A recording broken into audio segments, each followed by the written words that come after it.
coming soon to this theater.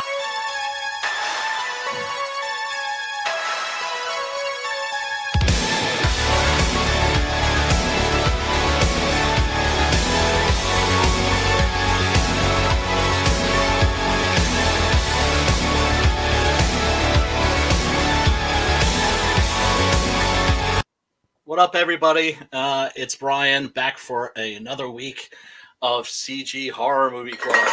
The club where, well, what do? It's pretty self-explanatory. We watch horror movies and we talk about them. So one of the things that is a basic rule in this stream is that we always try to pick a movie that's easy to find, that's not behind a paywall. So when I post the links in advance on the Twitter, or on the Facebook, there's always a link in the description where you can watch the movie for free. Tonight's movie, Wolves, was originally available on Tubi. Then suddenly it wasn't available on Tubi, but it was on Plex, which is pretty much the same thing. So you get to watch the movies unedited. They do have commercials, but it's, they don't fuck with the movies. That's the important thing. They're not edited. So all the gore and the tick bitties and anything else that you want is in there. But before I embarrass myself any further, let me bring in my boy, your boy, Matt Butch Cleaver Burke. What's up, Matt? Hey, Brian. Hey, chat. Oh, what you drinking there, Talk bro? some wolves. Oh, you know the usual. Vitus. Oh, yeah. Yeah, yes. Vitus. I can't see it. It's kind of hard. Yeah, the lighting sucks over here. Oh, it's One nice. Day. Good shit, nice. though. Deutsche Bier, yeah. Mm-hmm. Yeah. Brewed with, like, the laws from, like, the 1600s. Yeah. Some shit like that. It's a Weizen or Weizenbach. It's pretty good. What can I say? We Krauts, we take our beer seriously, man. Oh, for sure, dude. So, anyway, let me think. Has there been anything going on in the world of horror in the past week? Are there any movies that you've seen? Or, I was watching Halloween Kills. Did you see that one yet? Yes. Oh, okay. I watched most. I think I watched most of it. But it was pretty. I don't know. It's pretty cool. Well, here's my position on Halloween Kills. Because I know it pissed a lot of people off, and I understand why it pissed them off. Mm. But what part of Halloween 13 don't you understand? Right. Do you know what I'm saying? It's like, because wait, all right, hold on a second. Okay, not including the Rob Zombie movies. Right. You've got Curse of Michael Myers. That's 6. Then there's H2O.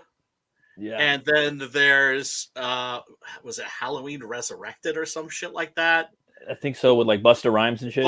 Rhymes. That was like the last one that I seen. Like, I don't know, like, so like, well, horrendous. I don't know how it always goes back to Rob Zombie. He's only done like a few movies, but I like the zombie movies. I like 1 and 2. 2 is like his Batman Returns, basically, where it's like Michael Myers with a big fucking beard coming out and he's a fucking bum. And his sister goes crazy and inherits his fucking... Did you see it? No. Okay, well, she becomes like the crazy one at the end of the movie. She takes on his spirit and is left in a mental institution. Like, she's going to start killing, you know? Okay. But it's just different. I like, for me, it's Halloween and Halloween 2, like the Carpenter, the first 2. Yeah. I like those a lot. I like zombies. But I mean, for whatever they are, you know? Right. And then after that, I just kind of like, and then I like the new one with Jamie Lee Curtis and the Carpenter McBride, I guess you would call it. Yeah, it was good. I enjoyed it. I like that one, and then I like the one that came out. It just felt like, like he kind of went full Voorhees in the beginning with the firefighters, and I don't recall him doing that like prior, like taking on a whole team of people, which I'm cool with. But my lady is like, like he wouldn't, he's the boogeyman. He's supposed to kind of pick you off and just walk at one speed and just take you off. And I think Jason does that sometimes, but I can't remember. Like, yes, he does. Yeah, right? he never he usually doesn't wade into like a big crowd of people. Yeah, neither of them do. They don't, right? Right. Except for the Kinzinger one, the one from Freddy versus Jason. I remember he took on 2 stoners in a cornfield. Right. Oh no, the whole rave, the whole cornfield rave. Yeah. He took all those fools out. So I would kind of that's loose cannon, I guess. That's probably my favorite Jason and Freddy movie. Like I always forget about. And well, I don't know. I like New Nightmare, and then I like the first Nightmare on Elm Street, and then I like Freddy vs. Jason. Probably like those are my 3 favorite for that. But for the Friday the 13th, I really like I don't know, the second one, and then I like Jason X, and then I like Jason Takes Manhattan, and then there's a few more in there that I like. I get kind of confused because there's so many of them, but I like the remake too. I actually like the one where he fights Carrie, basically. Mm-hmm. I thought, not that it's close to being like a great or a perfect movie, but boy, I still enjoyed the hell out of it, and the climax I thought really delivered. I don't know what happens at the end of Halloween Kills because I haven't seen the ending. I'll watch it because it just came on HBO Max. But I liked I like seeing Anthony Michael Hall get like a role, like a mini role for a while. Yes, very good actor, Right, and he's pretty decent. Yeah. Look. I mean, I think there's a lot of things that are wrong with Halloween Kills, but once again, it's freaking Halloween 12. I mean, my God, you got to do something different. You have to do something different. There's nothing you could fucking do. Zombie deconstructed it and made it an epic in fucking his movie in the first one, or his one. You can't really do that anymore. You know what I mean?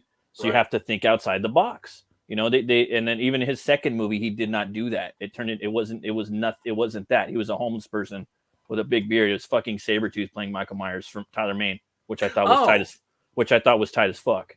You know what I mean? He's sitting there beating the fuck out of Ken Foree from Dawn of the Dead while he's trying to take a shit at a trucker stop in the 1970s, which I thought was cool. Like they're 2 different parallel universes in the 70s and 2 different takes, but right. Carpenter didn't get Carpenter was pissed, Rightfully so, because Zombie lied. Yeah, straight up lied, and he was I heard he talked shit to him. Like he said, "Yeah, hey dude, I'm gonna make your movie," and he's like, "Yeah, well, whatever." I was like, "All right, just thought I'd call and tell you." And then that was like kind of the conversation. And I saw an interview with Carpenter talking shit on it too, like, "Fuck that, dude, fuck that fool." Like basically, they're not happy with each other. No, and the thing is Rob Zombie has a reputation as an asshole. He had a reputation as an asshole back in the 90s when I was living in the city. Yeah, and it's like we never ran into each other. Yeah. Right? But we were part of like the same scene. Like, I would see him, out, right? And I saw White Zombie opening for Danzig on I think the Lucifuge tour, and they were okay. I was never really into Rob Zombie or to White Zombie. I'm not even into Rob Zombie that much. I mean, he's got a couple okay he's got a couple songs with catchy choruses. Yeah. You know what I mean? But it's not my style of metal. I'm more into like the Scandinavian Swedish shit, most of it. You know what I mean? That's I like all genres of metal. Sure, me too. I'll listen to it if it's good. If it's good, right? Because I'll listen to it. It's the artist, not the genre or the subgenre. Right. Every band has every genre has any genre is only as good as its best artists. Yeah, and every band has like 3 fucking subgenres. I don't give a fuck. Like give me any metal band and give me like an hour or 2, and I will find the 3 subgenres in that band. I can guarantee there's 3. You know what I mean? Right, and then, then bring in 100 different metalheads. No, fuck you. That's not that. And it's glorious. You know what I mean? Like well, that's cool as long as people realize how silly the discussion is. Yeah. Right? It's when people get serious about it that it cracks me up, because it's just like when people genuinely get pissed and they're arguing, and it's just like mad, like what? Mad, like passionate. They get really mad. Passionate is good. That's their dude. Hey, it's a band, bro. Like, hey, this is a comic. This is a fucking movie. Yes. Like, really, bro. Like chill the fuck. You know what I mean? Right. and you can hurl, you can hurl insults like I always do at my friends. Like, fuck you, you are high if you think that. Yeah. Joe Bob Briggs, love Joe Bob Briggs, to the man of the people, right? Mm-hmm. He thinks that the Texas Chainsaw Massacre: The Next Generation was like the best horror movie of the 90s. With McConaughey? Yeah. Is that the one? And Renee Zellweger. And they're eating see, like that one, it seems like I remember seeing bits and pieces of that one a lot. And that one changed, like it's not Gonzo like the second one either. They're trying to go a little more serious on it.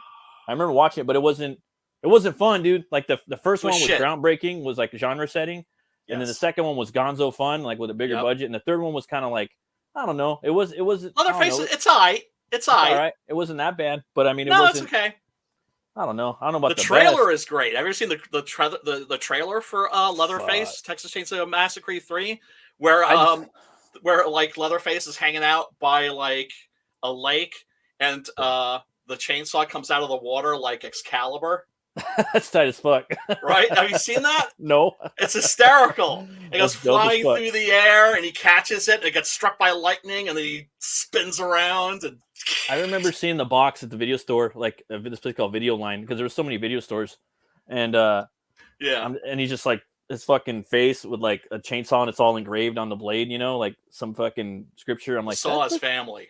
I'm like, that shit's scary as fuck. I'm like, Yeah, dude, I just keep walking by, But Yeah. like, yeah, I saw that in its theatrical release. Yeah. Because it was playing in a movie theater like within walking distance. I smoked a big old fatty in the parking lot, walked in, sweet. and I was, and it was okay. It was directed by Jeff Burr, who had done The Offspring, which is also known as From a Whisper to a Scream.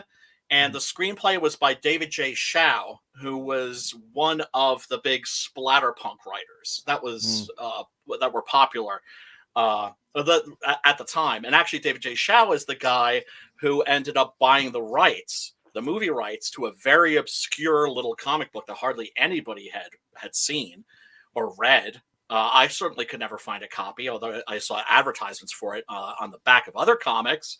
And that comic was The Crow. Oh, wow. And he ended up writing he and John Shirley ended up writing the screenplay for that. But anyway, he wrote the screenplay for Leatherface, Texas Chainsaw Massacre Part 3, and was just like, yeah, well, it's not exactly plot heavy. It has Ken Foray in it, and there's that scene where they're fighting in the water, and the fucking and the chainsaws. I'll watch that shit. Yeah, no, it's fun. Yeah. It's all right. It's okay, and it's got Vigo in it too. It's got Vigo. That's what I say. Isn't Vigo in there? Yeah. I was also gonna say, you got any Crow news? Any Crow news? Oh, I do. Well, yeah, actually, because I know. It's one of the Skarsgårds, Pennywise. Yes. You did have to work for us, motherfucker. We just put a gray tone on it, a grayscale on it. Oh, right. Okay. Did you see Momoa's test footage? I haven't. He looked pretty fucking tight, and I'm not gonna just say, "Oh, fuck Momoa for this reason and that." No, he sucks. No. He looked tight he's as fuck. just wrong for the part, though. Yeah. Right. I think this guy is pretty good for it, dude. Yes, I think so too. I can't wait to see his brother on Friday. Hopefully, if I can. Oh, dude, tight as the fuck. Northman. That's going to be probably, from what I'm hearing, the best non-horror splatter movie, practical effects movie of the freaking year. It looks like the best Viking movie ever. Like, and I watch this Viking channel. The dude is I think it's Viking. I watch a lot of Viking channels on YouTube. Right. One of his I think it's Norse pagan magic and beliefs, and the dude's a fucking MMA fighter, and he's got like a degree in like he's from Norway too, but he travels all over the world and fucking fights. Younger dude, but he's got a degree and he knows his shit. Right. And he was saying that that's like pre-Viking era, the movie. Not that it matters, and Hamlet put together. Right. So yeah. It's inspired by the same story that inspired Hamlet. Yeah. But it's not Hamlet. No, it's more Conan, I hear, dude. I'm like, yeah. Oh, Robert E. Howard style shit, because Robert E. Howard wrote stories about the Vikings. A character named Black Turlog, for instance. And God, and there were a couple others too, but it looks like straight up like Robert E. Howard shit. Fuck yeah, dude. And according to Mr. H, who has a channel that's worth checking out. Oh, that Norway dude, huh? Wait, no, that's not him. That's Midnight Edge. That dude, Andre, he's fucking Norway like a motherfucker. Yeah. Yeah. Anyway, because it's already been released in the UK, and Mr. H saw it, and he was just like, "It's the bomb." Yeah. Dude, I think I'm gonna be like, "Oh, I'm gonna love it more than anybody." You know what I mean? Like, oh God, because I've been like, that fool's been fucking. This is his role. Like, this is the movie that's gonna define him. He should have been Thor. You know what I mean? He's fucking a big. Yeah, he's from Gothenburg, dude. He's from like the band. That's like where Dark Tranquility and In Flames and the whole That's like a genre of metal. That's from Gothenburg, like At the Gates and Flames. Yep. And he's a fucking big big Viking dude, man. He's a You know, Viking. yeah, and his dad got in Thor. You know, his dad's in a million. Stellan Loved him in Skarsgård. fucking King Arthur. He's what makes that movie, whether you like it or not. I still haven't seen it. What kind of people would we make? Half people. Like he's a big Saxon in there. Right. It's fucking the shit. It's from the director of Training Day. It's good, dude. It's good. It's a fucking King movie. Arthur. I thought that was from. I thought that was what's his face, Guy Ritchie, for some reason. That's the one after it. That one's fucking weird. Like it's fucking Guy Ritchie. Like let's heist in the beginning of the movie and steal a bunch of shit and talk in a big circle. And no, like this one, Clive Owen. It's about the Britannians or that live in Britannia. Yeah. Ray Stevenson, Mads Mikkelsen, like a big long cast. So it's not. This is the one with Keira Knightley, I think. Yeah, Jerry Bruckheimer produced. Anton Fuqua directed it. Okay, gotcha. Yeah. I've never watched that, but I know that it's based on the story that inspired King It's good. Arthur. I think the pacing's kind of weird in it, but I fucking like it. Like I like that movie a lot. It's got Mads Mikkelsen or Mikkelsen, however you want to pronounce him. He's in there, but they're all like Summation knights. You know what I mean? With the Knights of the Round Table, and it was talking about how like the Romans went around to Sarmatia. I don't know. I'm not a fucking 100% on the history name, but anyway, they went there and took them to Britain. They grew up there, and Arthur's half Britannian and half Roman. Right. And yeah, dude, it's pretty cool. It's a lot like actually St. Patrick. St. Patrick it's the same fucking deal. You know what I mean? He was more Roman than he wasn't even Scottish. He was fucking Roman, you know.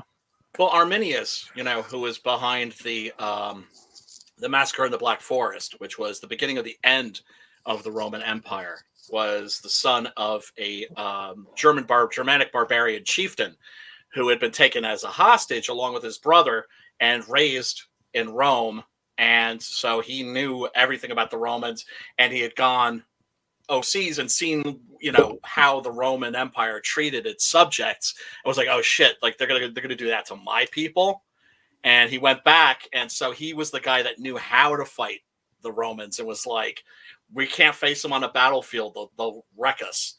So let's get them in the Black Forest, and let's ambush their asses, because they're only going to be able to go through basically two at a time, right? They're not going to be able to form phalanxes or any of that shit. And got them right in the middle, and then bang, the Black Forest. Yeah, not a single. 3 Roman legions walked in, not a single Roman walked out. That's crazy. Except for Varus. Varus is I'm sorry, not Varus. Varus's head was carried out and sent to the emperor. And I've always wanted to do a comic book about that. I've got like a file, big folder. You should, man. I'd love to. I would love to. One of these days. I was gonna say too, if you watch King Arthur, make sure you watch the director's cut. This one has more gore in it. It's just better. Okay. And the fight at the end with him and Stellan Skarsgård's the shit. I mean, he's a fucking Viking. A lot of the Saxons were Vikings and shit. Yeah, man. Like that channel I was watching too. He has another one called the Seasonal Diet, and he's talking about how different races ate different stuff. And he was talking about just Germanic people, how they were all the same before they spread out throughout Europe. You know what I mean? I think it was even pre-Ice Age and shit. And most of them ate meat and fucking cheese and berries. You know what I mean? And dude, that's what dude. That might be good for your diet, basically, if you're a white person. I hate to say it, but I'm just being real with you. Right. No, there's nothing racist about that, you know. We're all different. We come from different places. Yeah. And I know I don't deal with heat very well. Me neither. Especially as I get older, dude. I try to stay out of the sun, bro. Like, oh my god, man! I will turn purple, and then I'll get a big bump, and I'm like, oop, that's gonna be some fucking cancer in like 2 years. You know what I mean? Right. I'm just like, fuck the sun. Like I when I was a kid, I would skateboard all over town and do things like that. But now I'm like, fuck that. I'm like hiding. I'm like, I'm gonna go draw some pictures. I'm gonna go fucking write something, or what I mean? Right. Yeah. Watch a movie. Look. There's only one species of human being, but there are little minor differences, right? Where's the Black Forest at? Where's the motherfucking trees, motherfucker? right. Yeah. No, seriously. I just like dude. Like I always say, I'm not white. I'm translucent, and me I too. don't tan. I just freaking burn. Same here, bro. Like, oh my god, I just turn red. I look like a freaking Yeah. lobster, man. It's Yeah, not fuck. pretty. it hurts, dude. It Like- does. It hurts. It hurts so much. Yeah, man. Oh my god. I remember actually going to this this little outdoor event with my girlfriend, and our mutual friend was like looking at me and told her, "Yeah, when you get him home, you better aloe him up." Yeah, dude. Straight And up. the next day, I was like, I was like the Incredible Melting Man. It was it was it was nasty. It was not freaking fun. But so Skarsgård's playing the Crow, huh? And then the director of Snow White and the Huntsman's directing it. yeah, which I haven't seen. I mean, The beginning's tight. The beginning's tight, or at least the battle. Like there's little shots in there. They're fucking cool, dude. He's like a Nispel, fucking video, car director, car commercial director. You know what I mean? oh, so like a visual stylist. He's a Snyderworth. You know what I mean? But we'll see. Right. Right. You know what I mean? Yeah, Like, and I got the Crow a couple years. I did a little review on it for Christmas because I always wanted the book. I seen it. Fuck you guys. I seen it at Hot Topic when I was a kid. You Hot Topic? Yeah, I used to go on Hot Topic all the time as a kid. I don't give a fuck. But I went in there fine. and it was always there. And I always wanted it. And it always Right. just had like that one with him in the graveyard. I'm like, I want that book. I never got it. And I finally got the real one, you know what I mean, with a bunch of stuff by O'Barr in it. And I fucking love that movie. I've seen it a million times. One of my favorite movies. I love the way it's shot. Yeah. But I even there's like a lot the second of differences. Yeah, I like that one too. And that one's a lot, more like the book. I mean, he's a mechanic. He's not a fucking musician. So I wouldn't mind seeing that. He doesn't live in a gothic fucking loft. He lives in a neighborhood. He lives in the suburbs. Yeah. Which is kind of weird. There's little tweaks in there. There's a skull cowboy in there, which they had they cut him out of the movie. And it's the guy from fucking The Hills Have Eyes. Yeah. Michael Berryman. I'm like, damn, that's a lot like Butch Cleaver.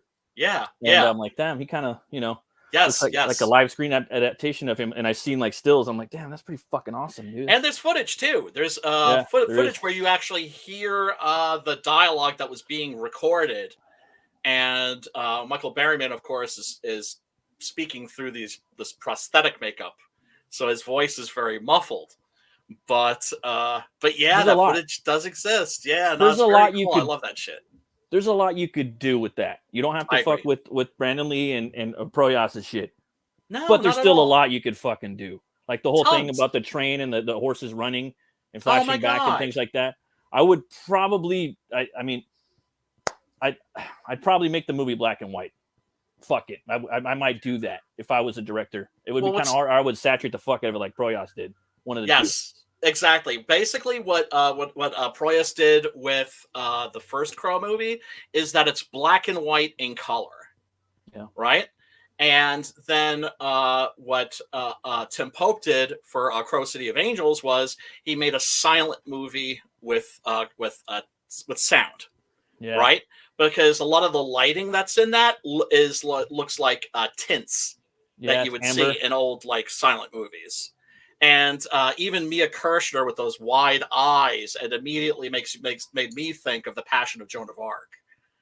And so if you know a little something about your German silent movies, it's just a shame because you could tell that it was a victim of post-production editing fuckery. I remember seeing a commercial as a kid. I mean, just as a kid, because I was young when I seen these movies, and I remember there was a shadow of the Crow flying. And then he turns into Vincent Perez in the shadow. Like he transforms in the shadow. I'm like, oh, the motherfucker could turn into the Crow in this movie. So I was thinking he could morph in, but it never happened in the movie. But I remember the movie, the trailer was pretty badass. Like showing him jump off. I thought he'd be jumping off of buildings, but he was jumping into the water and just climbing it, like falling off a building. Like I'm thinking the trailer's good. And I don't like Hole, but the fucking cover they did for that, it was good. Yeah, no, it works. It works actually. And I can't stand that bitch either. I didn't know either. I give credit where it's due. My first guitar player filled me in on all that. He had all the Nirvana. He fucking knew every Nirvana song. I'm like, oh shit, okay. And there's a lot of bands, a lot of good bands, like a lot of cool takes on the soundtracks for both. Those were culturally significant. Korn had, I liked Korn back in the day, like when they first came out. His vocals were the shit. He's still I don't know what he does now, but he's a pretty cool singer. But when the first couple songs that they would do, like he would sing different. Like if you hear their first songs, he sounded badass, like fucking metal as fuck. Like then he got kind of like like kind of weird, you know what I mean? But he was fucking mad. Like the first few songs, you know. Yeah. I'm not really. That shit's just a little too kind of slow and bassy. It's for a younger audience. Yeah. It's for kids, kind of. But like my attitude towards Korn was always that should have been a singles and an EP band, because their albums were full of filler, right? So there'd be like 2 or 3 songs that were dope as fuck, and then the rest would be like, what the fuck is this? Well, it's like for me, but I don't know though, because I grew up during that show. I liked all the shit I heard. Right. You know what I mean? Yeah, that's cool. So if I go back and listen, like now I'm just kind of like, like I won't even listen to it. Now I got bored with it. Right. But you are right on that. I would say like their first few albums are pretty dope, but I just kind of get bored with it. You know what I mean? Because it's a lot of the same shit. Yeah, but a band like that, it's like basically Slipknot took their place. It's like they did metal for it's metal for kids. Yeah, no, Slipknot came over and took a lot of places. Like hearing Slipknot came in and fucked a lot of motherfuckers up. Like people like I heard stories like of that, how they came in like, fuck, they're fucking, we got to up our game. Like all these bands in the 90s were talking about how Slipknot just came in and, you know, I know Slipknot's like fucking Kiss, like they're the Kiss, modern Kiss now. They got Not Fast and shit. I mean, for what it is. Yeah, that's fine. Yeah. But when they came out, they were like fucking, no one's ever seen anything like that. Like you could talk shit of like they're mainstream or this and that, blah, blah, blah. But they came in and just kind of, people had to switch it up after that. Like, what the fuck do we do? You know what I mean? Right. Well, but I mean, they were no Gwar. No. They weren't Gwar. They would just nobody beat was the Gwar. fuck out of each other. You know what I mean? Nobody was Gwar. Right. So Gwar 4 times, man. Oh, yeah, Gwar. Oh. Each time left just completely saturated in fake blood and jizz and fucking and green bile. Oh my god! I still have like a pair of sneakers somewhere that are soaked in authentic Gwar blood. Oh man! But anyway, we're not here tonight to talk about good conversation. Gwar. That was fun. No, yeah, without a doubt. Well, I mean, look, that's what the stream is. It's a conversational stream. It's a bullshit stream. It's a hangout stream. Anybody that's that wants to pop in is cool to pop in whenever they feel like it. I'm cool with that. But let me share. Let's see. Let me blow up some pics so we can have a little look at tonight's movie. Link is below in the description, people. So if this looks like something that you might want to check out, you can check it out. I hadn't seen this in, I think, since it first came out, which was, I think, 2014. Is that possible? Damn. That can't be. No. It was probably made in 2014, but I think I must have, maybe it sat on the shelf for a while or something. But, you know, that's one of the things that's crazy about getting older is time goes a lot faster. Yeah. Than when you were a kid. It's one of the things that nobody warns you about when you get older. This is how fast time goes by. Right. But yes, the movie we're talking about tonight is 2014's Wolves by David Hayter, written and directed by him. You probably know him best as Solid Snake. He was also, he was Solid Snake, I think, in most of the Metal Gear games except the last one. I think, right? There's somebody in the chat that, you know, feel free to correct me if I'm wrong. But he was also an actor. He was in Guyver Dark Hero. Guyver 2 Dark Hero, I think it's called, which is actually pretty good. It's much better than the first Guyver movie, that's for sure. And boy, man, I have to say, when this first came out, I really was surprised by how good it was. I wasn't expecting it to be as tight as it was. I am a sucker, of course, for practical effects. Me too.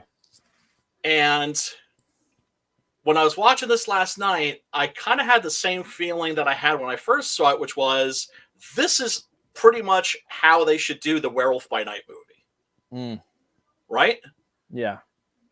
And we're so used to the werewolves these days being the ones with the snouts. And it was great seeing the pug werewolf right? again. Right? And, the old Wolfman makeup. And it's so, oh God, the makeup in this is freaking amazing. And I don't want to act like the whole movie is just about the makeup, because it's actually quite well made and well acted. But obviously, what are you showing up for? You're showing up for werewolves ripping motherfuckers to pieces. You're showing up for a big old monster rumble, since there's more than one werewolf. You know that there's going to be a throwdown. And oh my God, I watched this last night and I had so much fun with it. Yeah, what's Macaulay Momoa?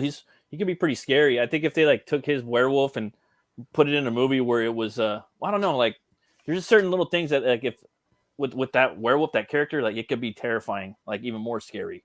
I don't know. Oh, intimidating as fuck. Yeah, without a doubt. Like he's pretty scary. Like, have you seen his werewolf? Like, because I know he can throw axes in real life, and like he can grab swords and do a bunch of shit. So he's a crazy motherfucker. Like, there's a reason why he's, make like kind of big right now, because he can kind of do a lot of shit. A lot of people hate on him, but he's actually can do a lot of stuff. Yeah. I understand why people might hate on him, because he's a lightweight actor. Let's face it. He's a fucking Schwarzenegger. Kinda, yeah. But he could do a lot more shit physically, like he can, like with weapons and shit, like straight up. Well, I mean, Schwarzenegger could do that shit too, because Schwarzenegger would actually train and practice. Because that's always the question: is the actor willing to put in the time? Yeah. And usually, movie studios make that shit very easy because they provide them with personal trainers, but they still have to have that dedication. They still have to show up every day. And they have to show some kind of interest. I mean, he was so committed to playing Conan that he asked a stuntman to break his nose. Yeah. Right? Because he wanted to look a little bit more like Frazetta's Conan, who's the definitive perfect, Conan. dude. Because like when I think of Conan, I think of a Viking and an Atlantean. Right. Because he's cold blood. And I think that Momoa, he's Irish and he's fucking Polynesian. So he's fucking perfect for Conan. Yes. He looked exactly like the character. Especially when you put that fucked up wig on it. Like from when I imagine Conan, he's got that Betty haircut. The box cut. But the bangs, they have to be cut with a sword. Very jagged. They can't be straight. Yes. They got to be. Yeah, he's like.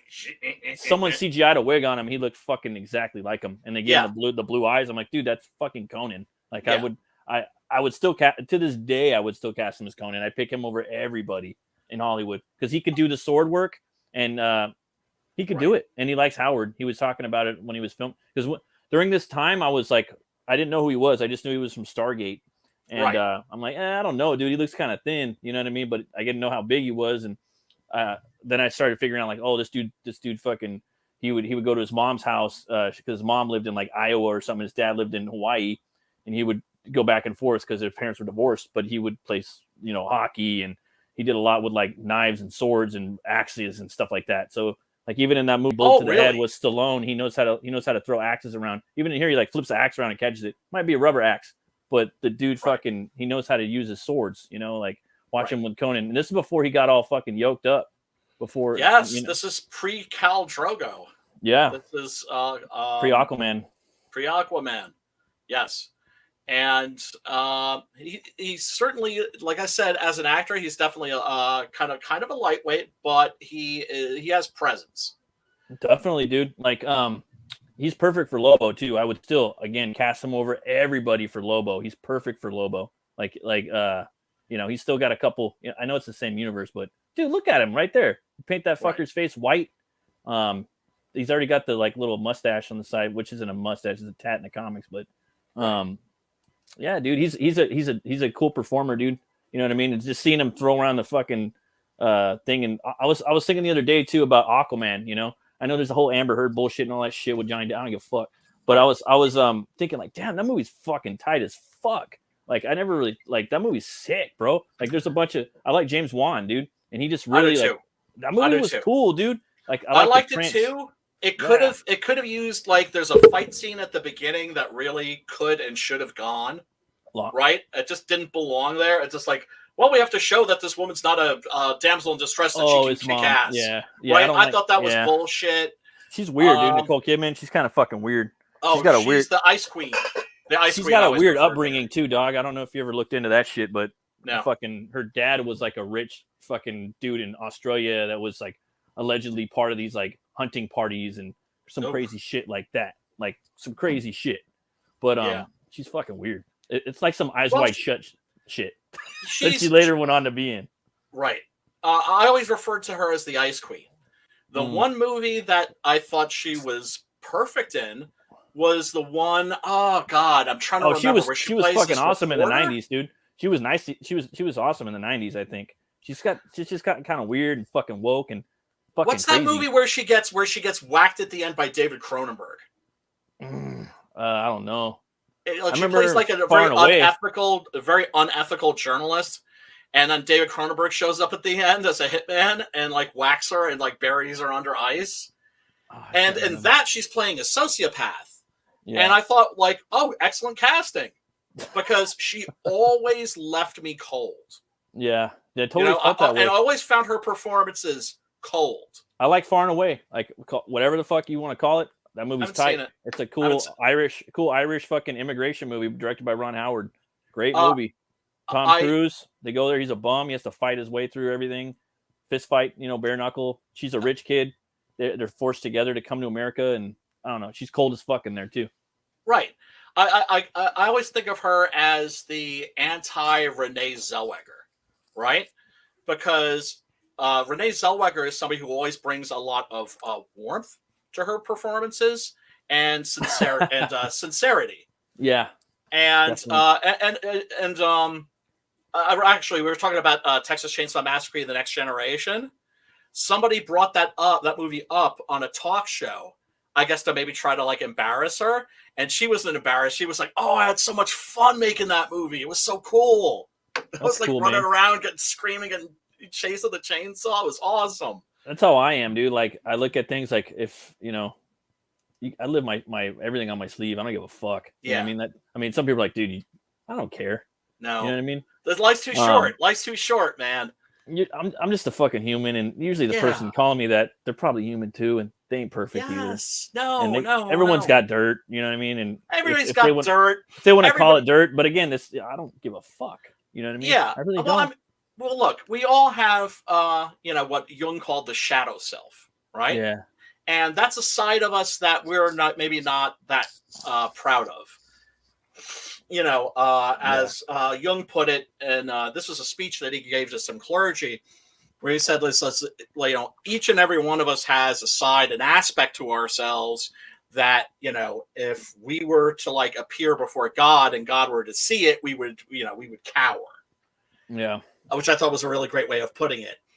But he also emphasized that the shadow self isn't something to hide from. It's something to embrace and get to know and control it. Exactly. And that's actually what tonight's movie is about, right? It's about the shadow self. Because what is the werewolf? The werewolf is the beast within, right? And there's different ways that you can handle that. Because we all have a dark side, but some people's dark sides are darker than others. Yeah. My dark side, for instance, when I came to terms with it, I suddenly realized, like, my dark side isn't that dark, right? Because, I do this thing, right? I give myself license to be a dick every now and then, right? To be a douchebag. And so if I'm doing some good, and I always try to do good, I give myself like a douchebag card, like a get out of jail free card, right? Sweet. But I use that for things like, eating the last cookie, right? Mm-hmm. It's like my housemate's hanging out, right? And there's some cookies, and I open it, and there's like one last cookie, right? Normally I'd be like, I'm not taking the last cookie. But you know what though? Douchebag card, boom! I'm gonna. But is it though? But is it though? Like for me, like no bullshit. Yeah. Who the fuck leaves one cookie? That's the douchebag that leaves the fucking one cookie. Eat the whole fucking thing. Like, I hate when you go into something like there's one left. Yeah, I Fucking know. pour I down know the what you mean. drain. What the fuck? Get the. But that's just me. You know what I mean? That's just me. Yeah, no. But I mean, I I ain't know gonna what lie. you're I've been that saying. fucker that's like, oh, I'm topped up. Yeah. I leave it Right, there. right. Because most of us, our dark sides aren't that dark, No, right? not But that really. dark side, that's that could be the selfish side. That can be the side that's resentful towards others, that's unforgiving. I know that's something I've had to work on a lot, is becoming a more forgiving person, It's hard. because I naturally kind of hold grudges. Oh, mind you, I have a very long fuse, very, very long. But when people flip my bitch switch, and it takes a lot to do that, it's just like, it's not like Donkey Kong. I don't let that shit, and it's very difficult for me to let that shit go. But I'm trying. It's And hard, man. It's yeah, hard, it you know. is. It is. It is. But it's the effort that matters, is what I've learned. It's not always, like our man Jesus said, love your enemy. It's hard to do, but if you just even make the attempt, if you just try, you will be rewarded. Because hate is poison. It's bad for you. I'm more about like keep your enemies closer. Right, You want to call it love? I guess. I mean, I'm a Christian, but it's like, dude, right. I feel Right. you.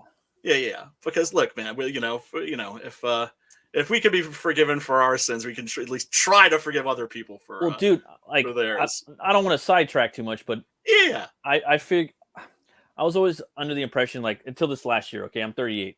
Right. And Right. for like my whole life, I love the ending of this too. They showcase the fucking Yeah, check the out these makeup. fucking wolves. But real quick, Yes. I was just like, dude, you know what? I kind of believed in karma. Do what people do unto others. Like, Yes. it's gonna come back to you, right? Golden I don't rule. believe that shit no more. Really? Fuck no. I just believe you got to do good, and I'll hammer this home until I'm proved otherwise. Right. You just got to be good to people, man. You got to be Christ-like, as much Well, as possible. And I want to spread my religion around anything, but no. I'm not a just be Bible good. thumper either. Yeah. Just be good. Just treat people good. Right. And just not the way you want to be treated or nothing like that. I mean, that's cool. You could look at it like that, but just be good to people. Well, I think it's taken a little bit too literally when people say, when you look at that saying, treat other people the way that you would like to be treated. That just means just don't be an asshole. So that's my whole thing. You know what I mean? Just kind of be cool, be chill. Be happy. Yes. Life's too short to walk around pissed all the time. Oh my God, yeah. I don't believe that like what you do is going to come back to you. Okay. And I like to throw this out there, and I always get the same fucking bullshit thing from everybody. Yeah. Look at fucking Hitler. Right. All right.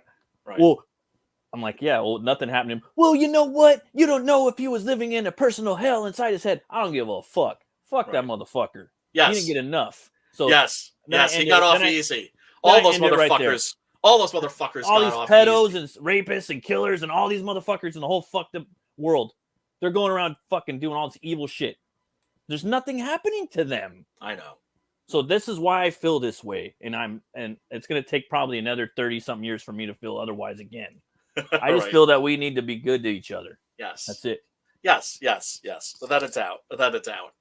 And I mean, it's like I was telling Sim last week, like one of the reasons I love him and Preston so much is because not because of just how they've treated me, but how I've seen how they treat others.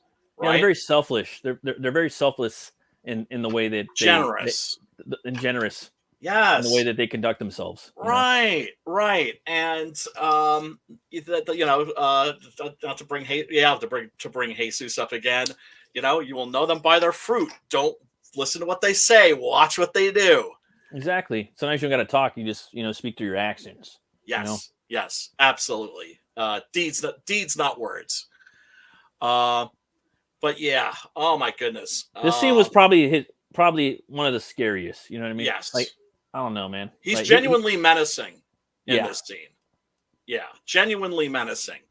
So, basic story of this, folks, is it opens up with Lucas Till, who plays a kind of kid I would have hated in high school, a jock.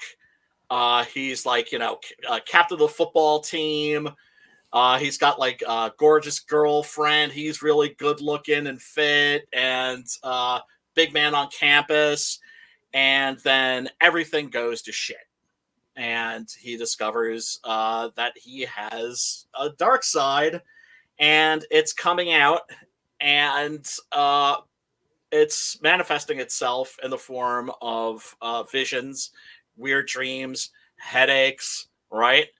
And next thing you know, he's turning into a werewolf, and he, he's making out with his girlfriend, and he gets a little riled up, and nearly kills her. And they wakes up at home, and his parents have been just like torn to pieces, and he's convinced that he's done it, and so he lights out of town, and lives an absolutely miserable life, by just wandering from truck stop to truck stop.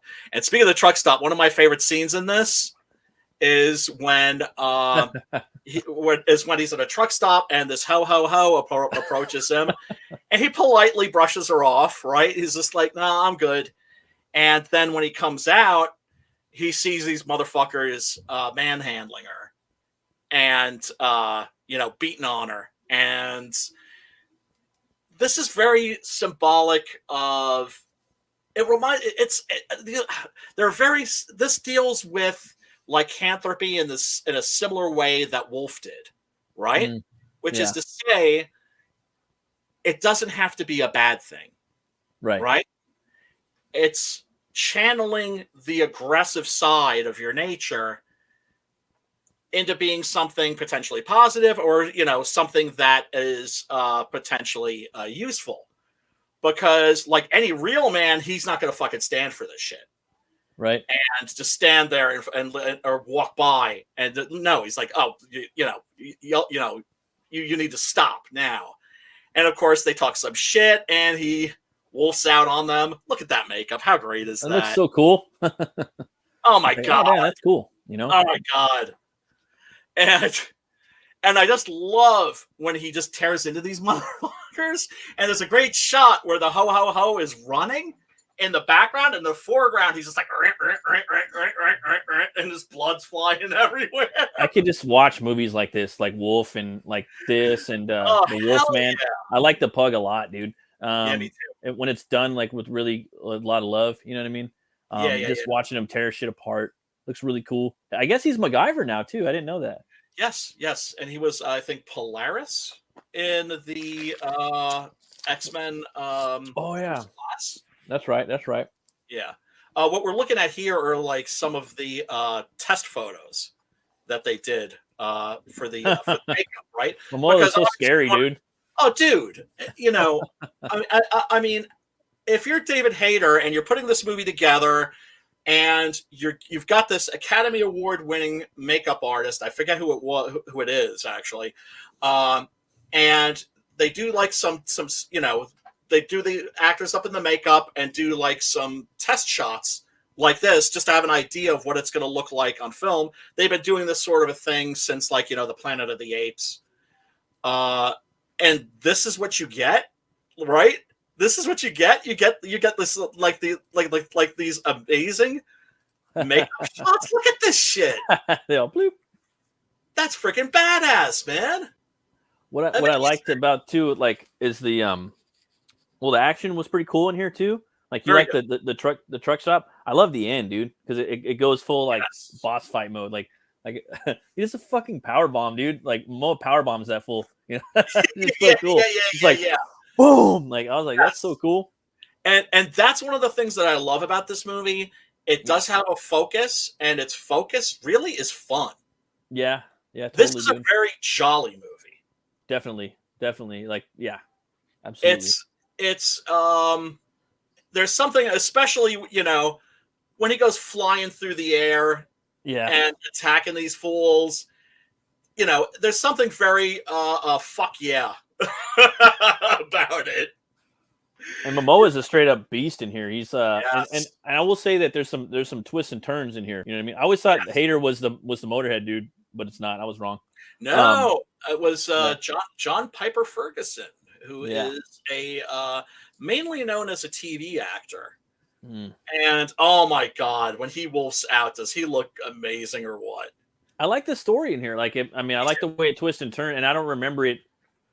I didn't remember the whole twist at the end and everything like that. You know what I mean? Which was really cool. Like, I would totally like they could have made a trilogy out of these. Like, he could have traveled Europe and maybe Australia or something like that. Dude. They set it up. This definitely could have happened. This is I want to say this again. This is what the Marvel monster movies should be like. This should be the template, yes, for the monster Marvel movies. You know what? This should be Universal's too.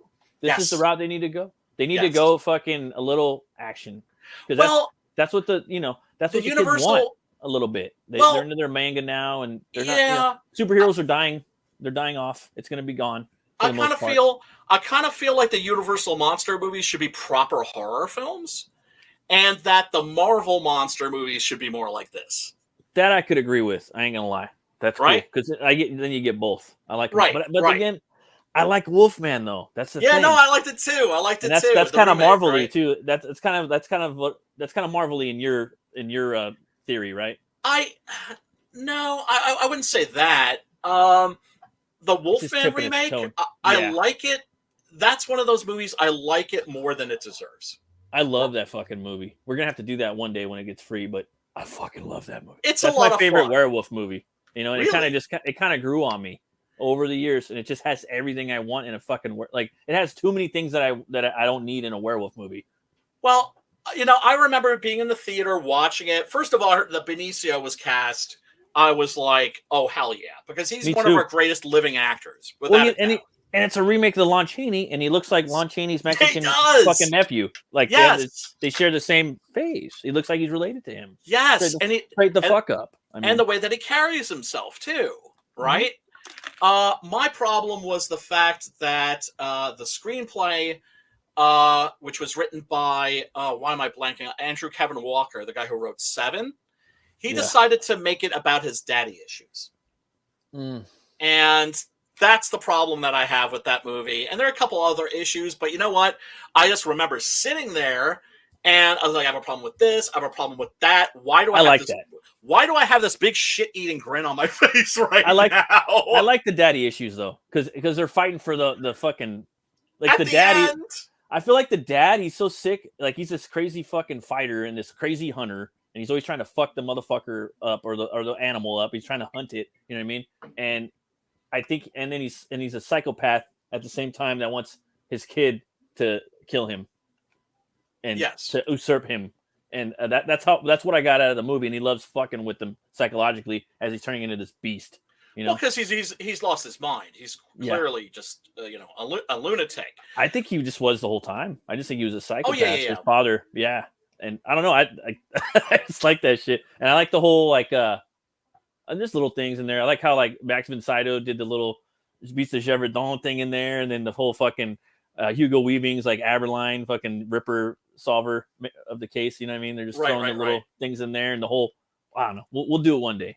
Yeah, one of these days for sure. Back to wolves. Yes, and Lucas Till's character goes to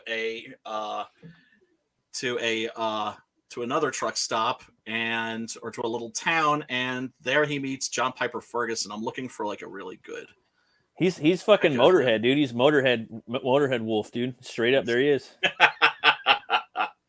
And it's weird too, because some of these shots, you don't like some of the stills, they look so fucking scary, dude. Like him and Momoa, you know what I mean? Yes. And sometimes you don't get that fucking vibe. You don't.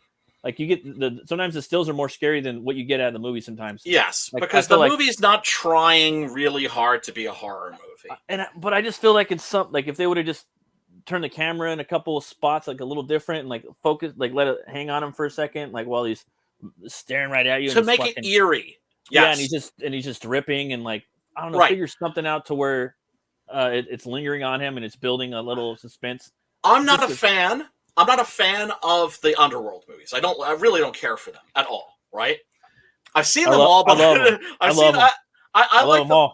I like the third one actually. I think the That's third my one's favorite. the best of the bunch. But there's a scene where in the first one where Michael Sheen is transforming. Oh yeah. And there's this shot of him like putting his head back and opening his jaws.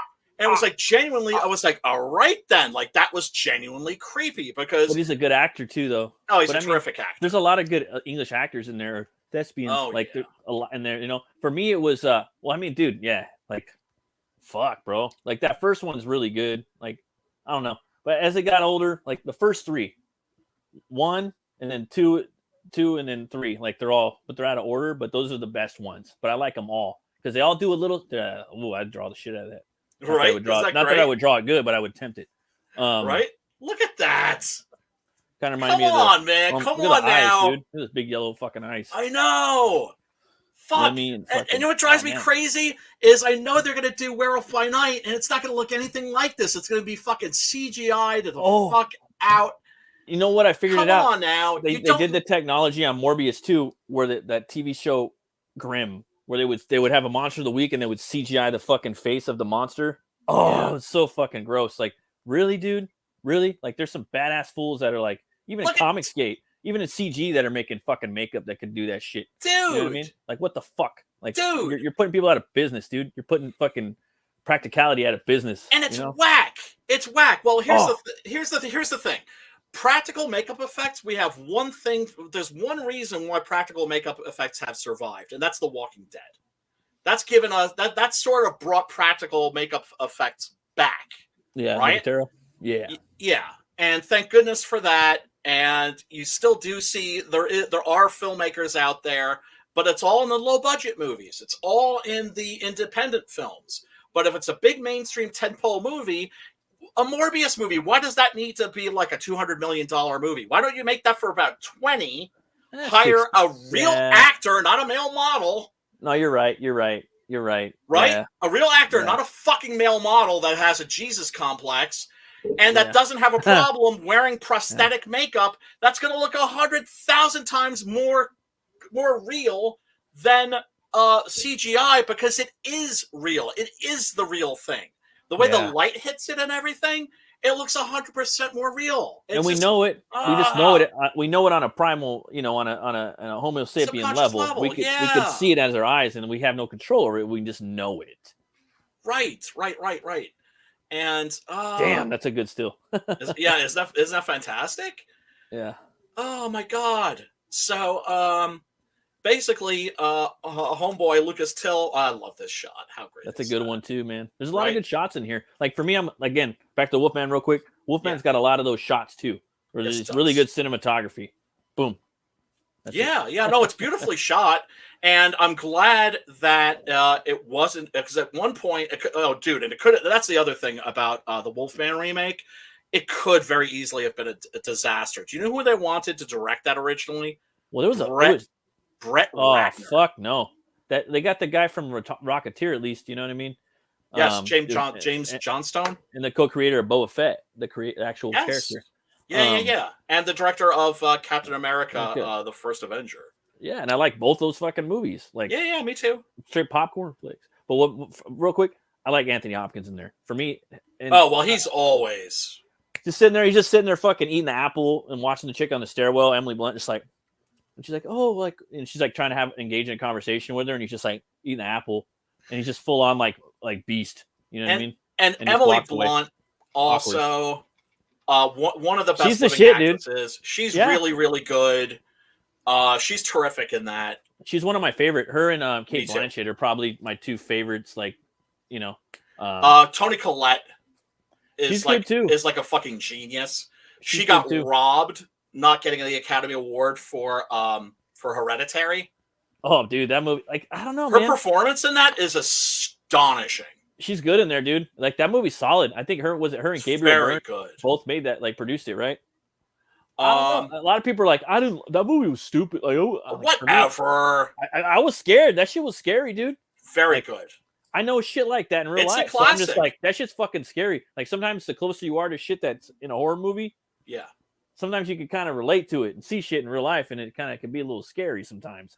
Well, So I don't know. Good horror does reflect real life. You know, Like I thought The Witch was pretty scary as well. Oh, terrific! A lot of people didn't think that was scary. I thought it was fucking scary. Horrifying, right? And did a brilliant job of taking the concept of the medieval witch and making it terrifying again, right? Because you have to understand that people at that time believed that there were people like this. Yeah. With powers like that.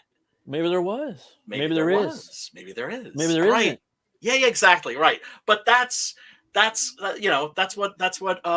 horror movies are for, is for exploring these things.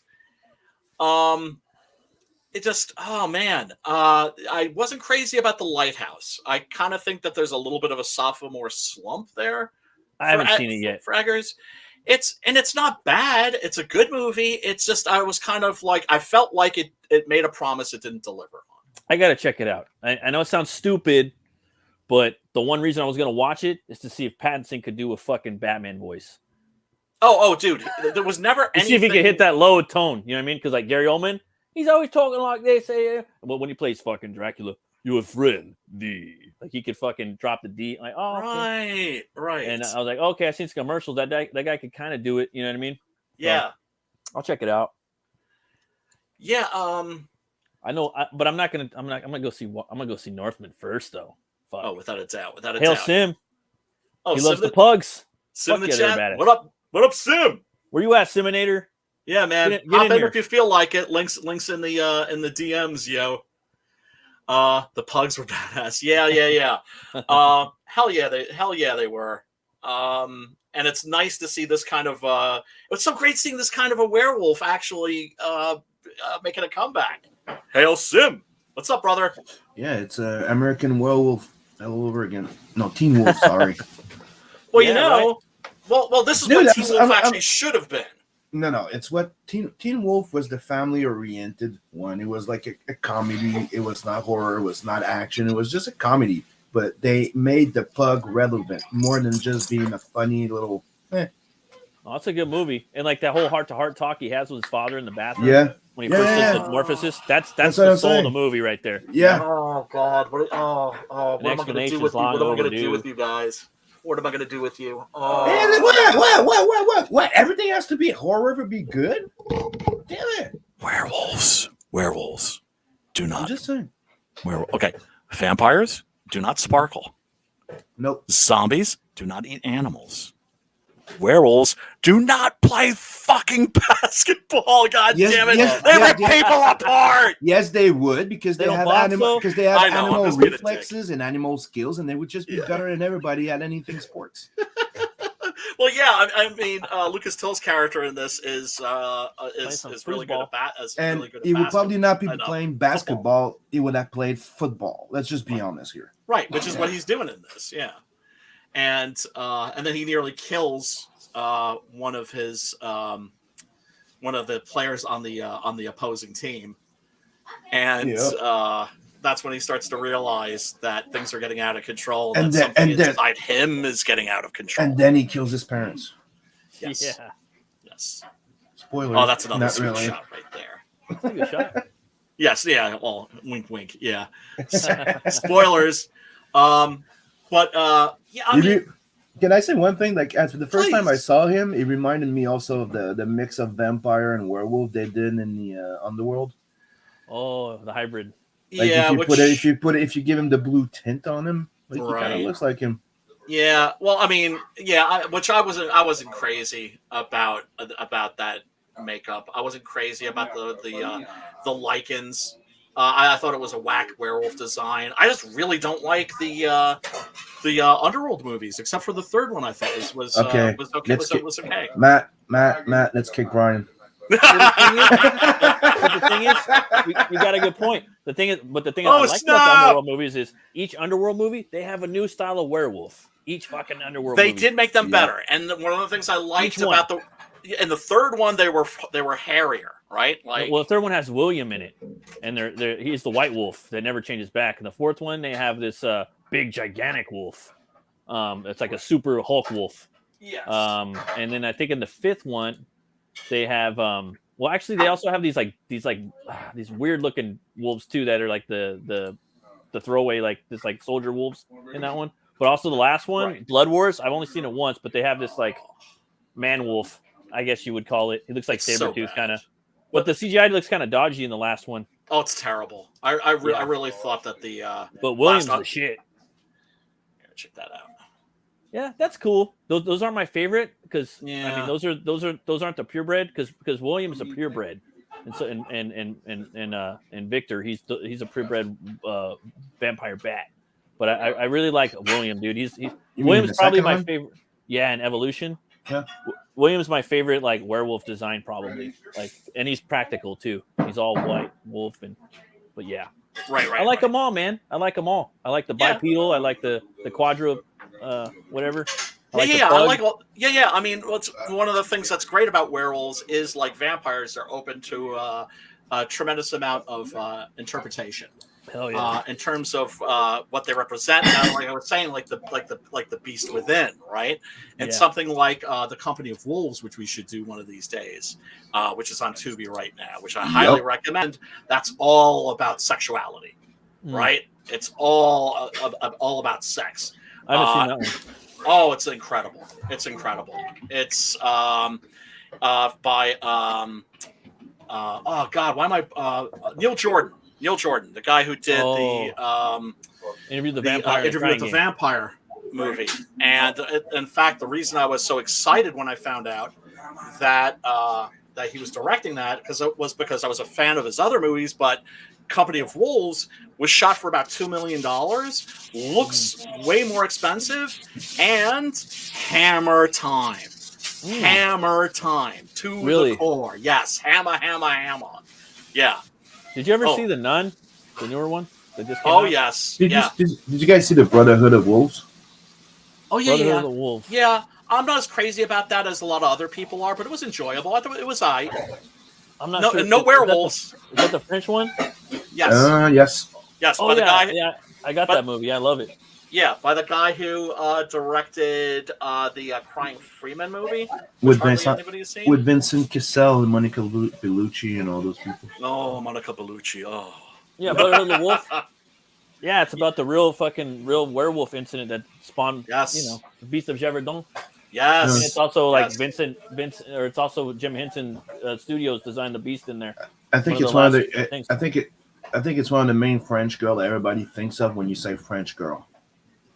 Monica Bellucci. Oh my. Yeah, she's in there too. Yeah, She's I know. Italian, isn't she? The movie's tight as She's fuck. Italian French. And the Crow's in there too. The guy from Yeah, the TV show.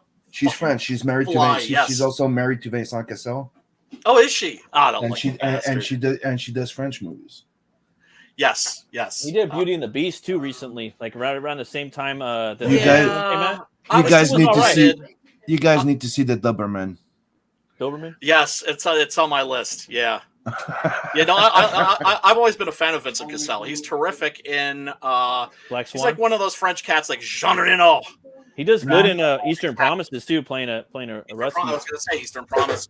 Yeah. Oh, he's a I got great that one, actor. too. He's a good actor. I liked him in Beauty and the Beast. I know there's a lot of CGI. It's fucking kind of weird.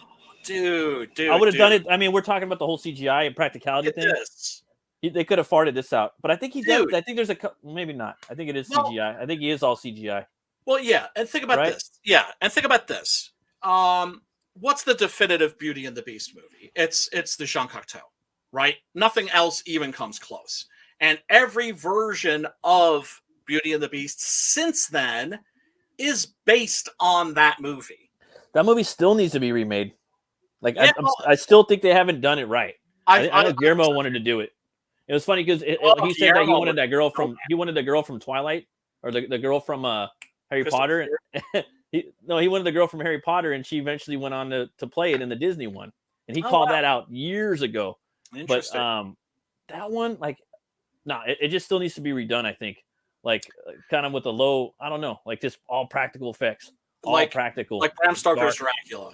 Just like exactly like that movie. And I think that's the one I would like to see. Kind of like the Meatloaf, And I would do. Yeah. Yeah.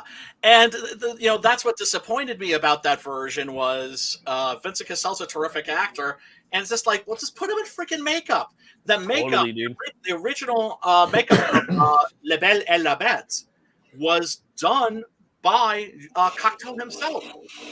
And it's like he had some skills with his hands and did that incredible makeup. that's cool. That to this day just looks amazing. If you were gonna make a Beauty and the Beast movie, like you had the money to do it and you're the producer, would you make him kind of like in the face? Would you make him more like a pig, or would you make him more like a kind of like a like a lion or a wolf type thing? With the latter for sure. Well, Me too. what I would love to do a remake of the Beauty and the Beast TV series. Oh, with Ron Perlman? Yes, I would love to do a remake tight. of that and kind of make it That's bloodier, what I would have done. sexier. He's so cool back then. Damn, that guy fucking pissing me off lately. I wish he'd shut his fucking mouth. I know. Oh, it's really disappointing. Actors should stay actors and shut their goddamn mouth. Oh, God. Well, yeah, but I kind of disagree with that too, because they're still people. Yeah, and they're entitled. We shoot our mouths off all the time. Yeah, right? but you don't start. It's a known fact that you should not use your fame to sway people into your own political views and stuff like that. That's what we mean by shutting your mouth. Well, look at Guillermo. That's what we mean. Like you don't go Yeah. telling your fan to go fuck themselves. Oh, because they don't agree with you. no. You don't start calling them names or calling them fucking monsters Yeah, or you're right. bigots or Nazis or anything Yes. just because you're trying to preach for your own fucking political view. That's what we mean by shut the fuck up. Yeah, right. I agree with that. Guillermo doesn't do that. Guillermo's way more. I hate to say the word relevant, but I mean, and that's he's his Danny Trejo. You know what I mean? He's his Kurt Russell. You know what I mean? Right. And he puts him in every fucking movie. And you don't see Guillermo running around like, "Hey, I like this and that." He doesn't do that. He's like, "Hey, I just got this new model and I'm painting it." Gary Oldman, Kurt Russell, a whole bunch of fucking actors still believe in this shit, and they told every fucking Hollywood people to shut the fuck up. Yeah. Right. For the same reason, it's not like don't be human. Don't. No, people want to get to know you. People want to ask you questions. People want to know you. But do you have to fucking go after people on Twitter like that Perlman guy's doing right now? It's depressing, bro. Like for me, it's sad. Like I like we don't care that you like you want the left, that you want the right. We don't care if you're a liberal or this. Just don't go fucking No, not at all. And like I remember what's her face? Why am I blanking on her name? Oh yeah, that's because she's really not relevant. Janine Garofalo was I think was doing a movie with Kurt Russell, and he came up to her and said, like, "So you hate America, huh?" And I would have been ready to fucking slap the fool. First of all, I would have been like, "No, you don't get to fucking say that to me because I'm a Kurt Russell stan. I'm a fan." Okay, you don't get to fucking talk to me that way. No fucking way. Because, but I mean, look, everybody's entitled to their own opinion. I just wish that we could all agree to disagree. Yeah, right. But it's not just that. It's the fact that you should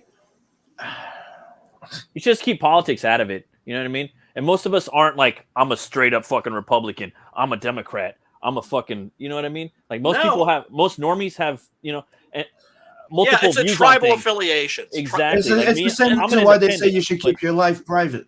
Exactly. Your private life private, not your life, your private life.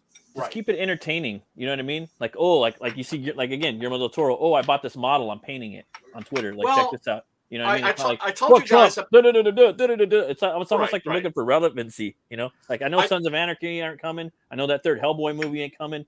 Shut the fuck up, big dog. You know, I don't care about an actor's view on abortion. I just want him to get a goddamn role. Exactly. Yes.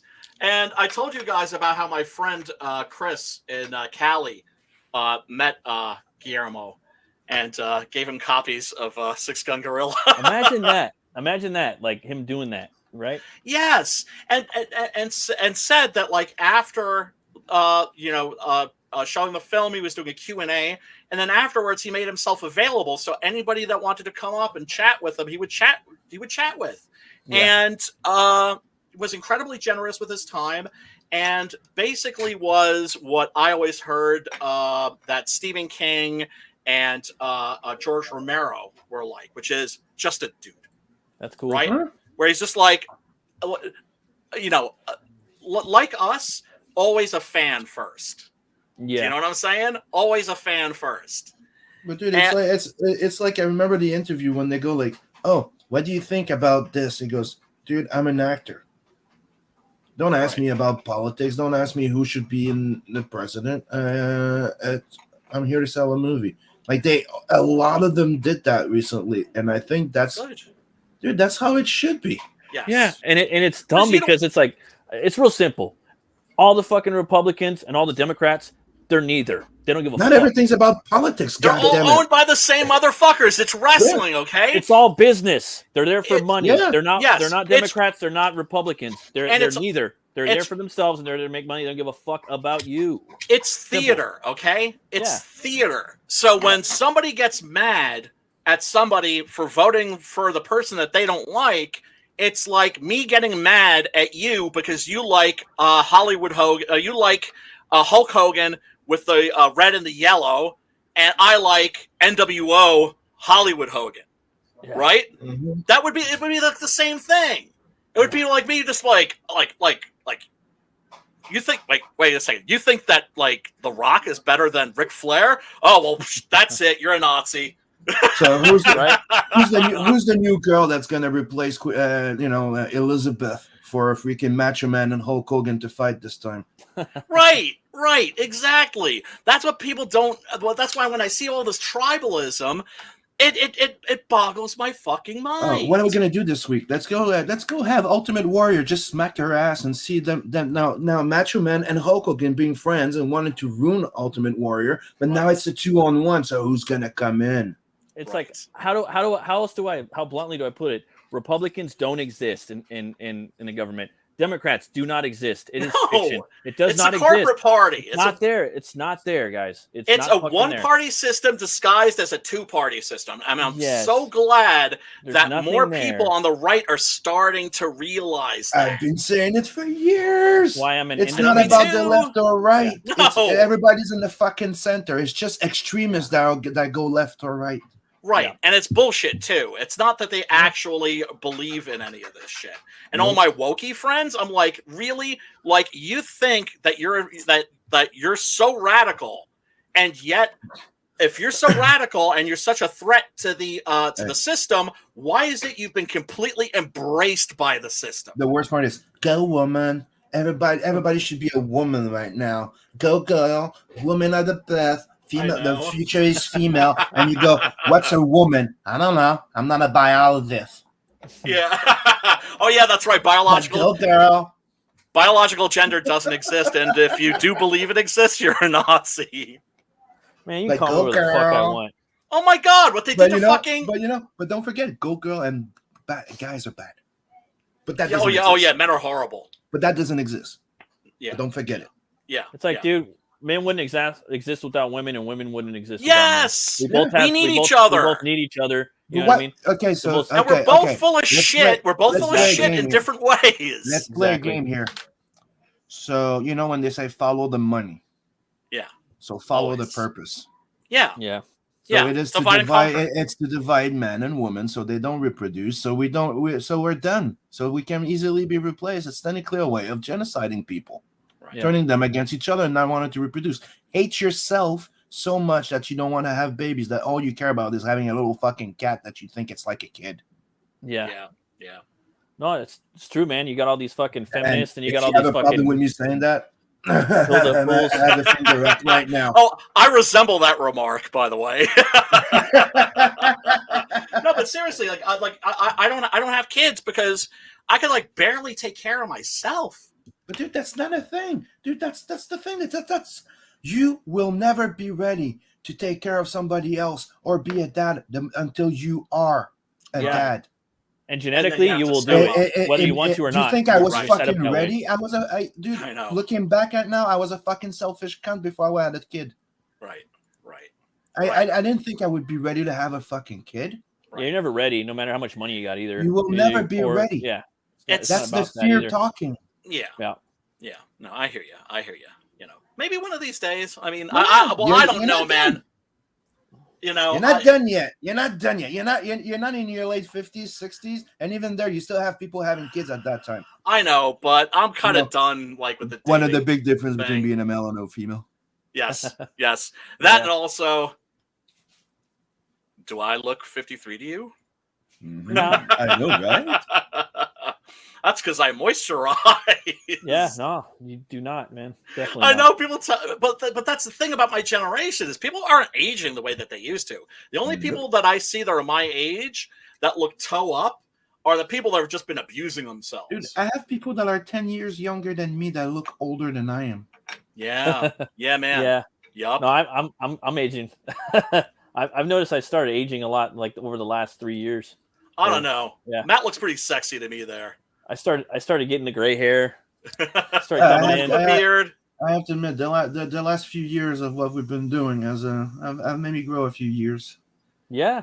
No, But like I said before, the stress Sure. is one of the things. So I think it's stress that really ages people. Like, I It mean, does. personally, stress think and it really- stress and oxygen and alcohol. yeah, Three of the Yes. main There it is. factors to age people. There it is. Yeah. Oxygen you can do nothing about, but the rest you can. Yes. yeah. Shit, man. My God. You know, when I look at at some people that that do look toe up, yeah, it's because they've been they never got over like their self-destructive phase, or they just never stopped. But they're afraid of themselves. They're afraid of being a bad parent. They're afraid of being this. They're afraid of that. They're afraid of this. They don't want to do this. Fear. Yeah. They don't want responsibility. They don't want to be. Yeah, that's the thing. But dude, there's nothing better than being a fucking parent. You know what? Oh, I believe That's you. weird. I believe you because, like I said, I never It's what appreciated kids. it's as much as it could be the worst experience in your life in certain things. Right. It will be one of the most rewarding ones in your life. Oh, I don't doubt it. But like I always say, It I never. teaches so much about yourself. Yeah, and like you said, then also it's just like, I'm sorry, Mom. Yeah. Yep. Yeah, I judged you too harshly. Yeah, no, I mean, I never got the whole kid thing until my friends started having kids, and next thing you know, I'm Uncle Brian, and would I take a bullet for those kids in a fucking heartbeat, without a doubt. And it's like they become your kids too. And you wanted them to throw that in your friend's face when this shit happened. When he goes, "You fucking kid, you fucking," and then you're like, "Can you believe this fucking kid?" You're like, dude, that fucking kid is just like you. Yeah. You just fucking did the same thing you do all the time. And then their friend's gonna go like, "Oh fuck, sorry, Mom." That's what. Yep. Yeah. If they're self-aware, a lot of people kind of sleepwalk through life and make the same mistakes that their parents did. But it's why repeating the yeah. But yeah, no, I remember a friend of mine. Pathology. All right, I was looking for the word. I remember a friend of mine, Charles. What's up? If you're watching, he's a guy I knew from like the goth and the punk scene, and he fell in love with this woman who had a daughter, and he didn't just fall in love with this woman, he also fell in love with this little girl, like as a parent, as her father. Mm-hmm. And so when they married, he understood, like, yeah, package deal. And this poor girl, her own father rejected her, wanted nothing to do with her. But my friend is stepped up and became a real man, and he was an absolutely amazing father to this girl. Then he had his own biological child with this woman. I was just like, holy shit, dude, you grew up. I was so proud of him. I was just like, homeboy, step the hell up. In psychology, there's the victim pathology thing, which is one of the things that you'll learn. It's one of the things that you fear when you've been abused as a kid. You're going to get told that you're going to reproduce what you've lived through. And one of the things that way. And the only thing that you need to understand about this shit is it's true. It's 100% true. If you fucking fall into victimhood and you fall into it and you dwell into it, because you end up being the fucking abuser, doing that to every fucking one, until the moment you acknowledge what the fuck's going on and you go, you know what? I'm the master of my own fucking destiny, and I will break that fucking pathology. I don't have to do this shit. And for you to not do it, you need to fucking understand it, admit it, and that's it. Because the more that you play a fucking victim, that you go, it's not my fault, it's them, it's them, it's them. You're the fucking asshole. You're the fucking abuser, abusing every fucking body to make you feel special. So grow some fucking balls and face that fucking pathology. I'm sorry. Tell us how you really feel, Sim. but you're right. That's He's the right. thing you have to understand is that you have free will. You have a choice. I chose a long time ago that I was not a fucking victim. I'm a kid that moved out of my house at 15. I live in my own thing and I emancipated from my family. I'm not going to get in details. I know. No, but, dude, it's kind of one of the things that to me is kind of like I have a lot of sympathy, empathy, but I have I people that are just I'm a poor victim. I know. I can't. I just fucking can't. It smells to me like. Yeah, I know. And the thing is, it's the sort of thing that is very much in vogue right now. Yeah, definitely. The oppression Olympics. And everybody's like, I'm oppressed. Poor me. But they're oppressing everybody. And right now, I have the anti-bully in me that's just like, sup. Yeah. Yep. Sup. Absolutely. No, me too. And, that's why, once again, not to get too much into politics, I have been watching Elon Musk trolling the fucking left and just kind of loving that shit. Oh, my God. A lot of people are like, oh, dude, he was like the left, now, but some people change, dude. Maybe he's fucking sick of it. You know what I mean? Well, look, and that's why he's trolling them now. Look, I'm a leftist, right? Yeah. And the only reason I bring that up is I want everybody to know it's like we're not all lunatics, we're not all book burners. Dude, it's one of the things that I was gonna say earlier when you were saying it, like like the liberals or conservative, it's just like thing. It's just the people that actually put that in. Yeah. Because I was gonna use the example of us here. Yeah. Right. Because if you look at their book, Brian is a fucking liberal. Yeah. Matt is a conservative. Right. I'm a fucking centrist. Right. Yeah. And dude, you're right. just the three of us here. Yeah. I am a pure fucking centrist. I'm the one that will go like, if Brian and Matt are arguing about something, I'll be like, guys, you have a good point. Can we fucking let's talk it up. Independent conservative. You know what I mean? But I'm not conservative. Like I have conservative views. You know what I mean? Right. But you're more like me. I was just using it as an example that if people would just look at us from the get-go, they would go, that guy's more of a conservative. Yeah, and I wasn't that way growing up, dude. I've been, playing in metal bands and shit. But it's like the moment you have kids, you kind of change a little bit. You know what I mean? Yeah. You kind of see different perspectives. And it's like, damn, fuck. And I don't really think about the world. I'm out there to fuck the world. You know what I mean? No. When I'm younger, I'm like, fuck this world. I'm out there, And that's what I said. Extreme. We've said it before. Extremists are left and right. Real people are all at the center because it's the ideas. So it's like, imagine Hitler comes in on the left. Yeah. Are you gonna, if you're a leftist, Hitler comes in and goes on the left, are you gonna vote left just because you've always voted left because Hitler is there? Well, yeah, because vote blue no matter who. That's what all my friends are telling me. And a lot of my ex-friends, we're not friends anymore because they won't talk to me anymore because I wouldn't fucking vote for a fucking war criminal.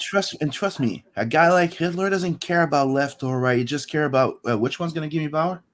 Yeah, he's that one. He's a sociopath, a narcissist. Mussolini, especially, right? Because Mussolini was the one that started the entire fucking thing. Yeah, man.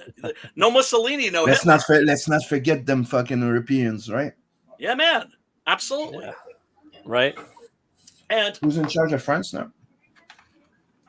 Oh, is it Leclerc? I'm just kidding. You know what I mean, right? Yes, I do. Yeah, I do. You know the joke I was making. Yeah, I do. Johnny Halliday? Because Macron is linked to that Mussolini family. That's right. The daughter is there and everything. Yep. Yeah, absolutely. He is not that should be used against people, but and Macron is also linked to Justin Trudeau and the WEF and all those motherfuckers. That shit's crazy, man. The old families of the world. Yeah. Well, do you remember when we had an election where both candidates, Republican and Democrat, both belonged to the same secret society? Right? That was John Kerry versus George W. Bush, who are both members of the Skull and Bones. And the other kid of the family takes charge of the family, and it's weird that Like- the older brother of Justin Trudeau just had a freak accident skiing. It's a win-win situation right there, dude. Yeah, that is. Yeah, fuck that motherfucker. Oh my god. I don't wish death on him. Body cast, maybe? Hey, dude, you know what? I don't like to wish death on people. Never. But now I do. Mm. Now I'm like, I hope that motherfucker dies. No. No, Come on, dude. No, Come on no, now. no, I do. Come you on know, now. You know why? You know why I do. not? No, I do. You know, I I usually never used to. I never used to. I understand you, but I went through it to the point where I'm like, yeah, but death is what they want. I want them to suffer for what they did. No, I hear you. No, suffering's good. But You I'm don't have like, to. Yeah. But I'm like, I want them off of planet Earth. So they can't, Well, they I can't want them out do of any- our shit. I want them Well, out of it's our like- shit. I don't even believe like somebody like They like, can't fucking hurt anybody else. Exactly. They're out of our planet. right. Well, what I always feel should be done with people like Stalin, like Mao Zedong, like Hitler, like Mussolini, Pol Pot, all these motherfuckers, they should be rounded up and put in a cage, basically a zoo, for the rest of their lives. And you could kind of have like doctors come in, study them, or maybe even you could buy tickets and just walk through and just like, oh, here, $5, you can have a look at these sick freaks. I thought you meant like hit him with the bat or something. Or No. maybe throw something at him. Put them in a cage. Oh, okay. Feed them. Take care of them. Don't be barbaric, but just like treat them like circus freaks. You call it the therapy center, and you have foam baseball bats that you can go and relieve some stress. The dunk tank. And you also have some lightsabers, so if you want to get creative. I don't Oh my know, god! man. That Right? costs more money. That costs go more in- money. I would just get rid of them. You know what I Have mean? these motherfuckers? No! It wouldn't cost more money because you'd be raising money. It's just like, okay, $20 to have this motherfucker shine your shoes. Dude, you could crowdfund that shit Yeah, man. That's what I'm saying. You On don't have to get Indiegogo. fucking violent. on Kickstarter. Yeah, and just fucking Okay, humiliate these motherfuckers for the rest of their lives. Make them wish they were dead. This became my new answer when somebody says, what's the one thing you would do if you had a time machine? There you go. That's my answer now. Yeah. Yep. I'm gonna go around, collect them all, and put them in one carnival. Yeah, Put them on an absolutely. island like Jurassic Yeah, Park. freak show. Yeah. Yeah, and charge money, raise money for charity. Because Matt here is saying, like, no, it'd be a waste of money. No, you'd actually be raising money. Yeah, I then mean, you it would have be you kinda have cool. like 1,000 people running after Hitler with a little foam baseball bat. And go, see how you made 6 million people feel, you piece of shit. Mussolini in the dunk tank. You know what? You know, I'm when they wrong. pitch the baseball and they fall into the water. You're right. I'm wrong. I agree with you. Fuck those motherfuckers, man. No, I mean, and then what would you put? when I'm wrong? And We're just convinced. And the dunk tank, fuck water, piss. yeah, because you can still live. I mean, I would say acid, but then Fuck those. No. Nah, that you know. You This gotta No, get is pissed. no. It has the same effect. But they, Except you they can die. repeat. You can You rinse can and rip- repeat. Exactly. Rinse, wash, repeat. Absolutely, man. That's exactly what should be done with these motherfuckers. And I hate the way I mean, I wish I was different now, but it's just like Well, you're that's not the way I feel now. I'm right. sorry. That's but- the way that but you that- feel but that's now. what That's they not want. necessarily how you're going to But- feel tomorrow. But it's No, I might also change in 20 years. Also, how those type of people want you to feel too, because they Right. want it to be like, oh, the other one needs to end, and that's the thing is that we're supposed to coexist. What happens to that? Yeah. Right. And it's so and it's so important. I mean, look, I Dude, want to do there's so much hatred right now that it's I not know. fucking funny. Well, I know, and it's terrible and it's heartbreaking. And that's the thing you have to understand about hate. Anger can be positive. It can be a motivator, right? Yeah, Like, definitely. when you get righteously pissed off about something, like, okay, I'm going to do something about Dude, this. I was But just talking to my wife hate- about this. Dude, Right. well, like depression and like say like someone okay, that physically makes me like if I get really sad, it physically makes me ill and I'm Yes. sick. And Yeah. I can't work, I can't move, I don't care about anything. I actually don't want to be, I don't want to eat. Like if I'm really depressed and Yeah. blue, that's how Yeah. I feel. But if I'm Yep. angry, I get out there and I fuck shit up and I get shit done. Exactly. and nothing gets in my way, I'll fucking knock it down. Yes. So that's what anger does to me. I use it, and that's how I've gone through life. But which is that's kinda the fucked up, thing. but it stresses me out. But that's That's because bad it's because you learn to channel that rage and that anger. That's what I do as well. Like But the the wolf. thing is, if you never learn Exactly. to channel and control it, you go all out. Yeah. And you have to control it, because if you don't control it, you'll get the shingles, you'll get gray hair, you'll get a heart attack, you'll get stress, you'll get fucked up. So that's a hard. Right. So you just kind of, I don't know, man. You got to kind of, like someone said to me, you got to Jay-Z that shit. Yep. Yes. So you just got to kind of go and just kind of be happy and get in there and You get mad, brush it boom, off. boom, boom, boom, and just You take dust it. yourself up and shoot you it. go. You know, Yeah. you get back up, dust yourself up, look in your face, and you go, yeah, got some more. You take Yeah. that hate and you just spit it out real quick. You take that energy, just take that hate and and get it out real quick. And you keep moving forward.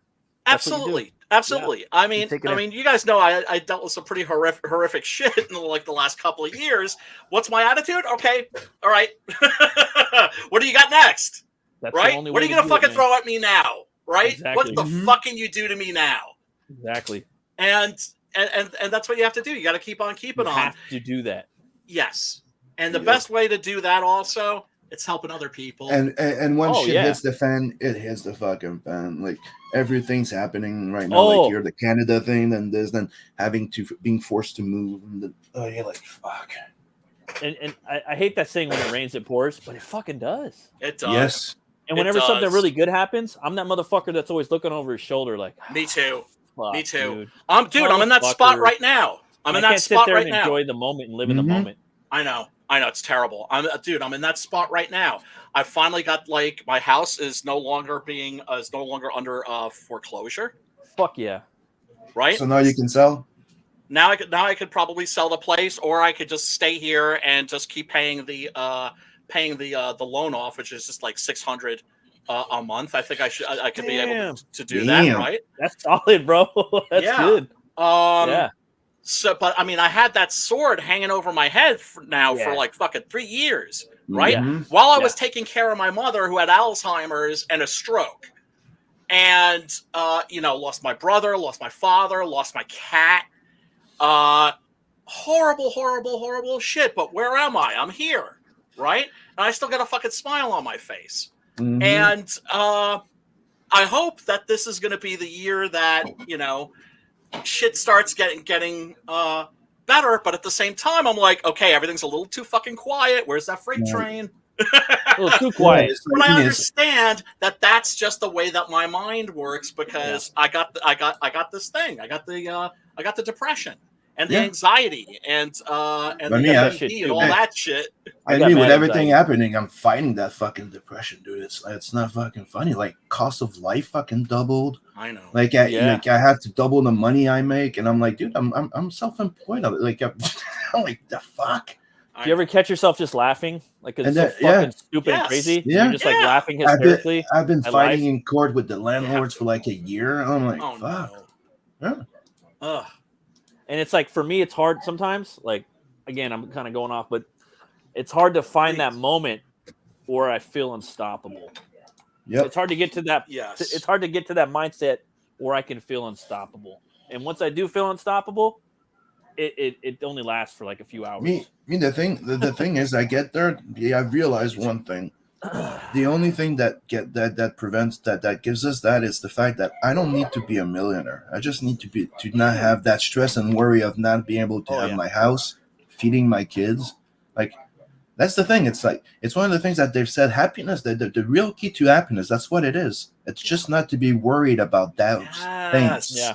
They've discovered that there's a specific number, an income that is the sweet spot, and that's here in America, 75 grand a year. Yep.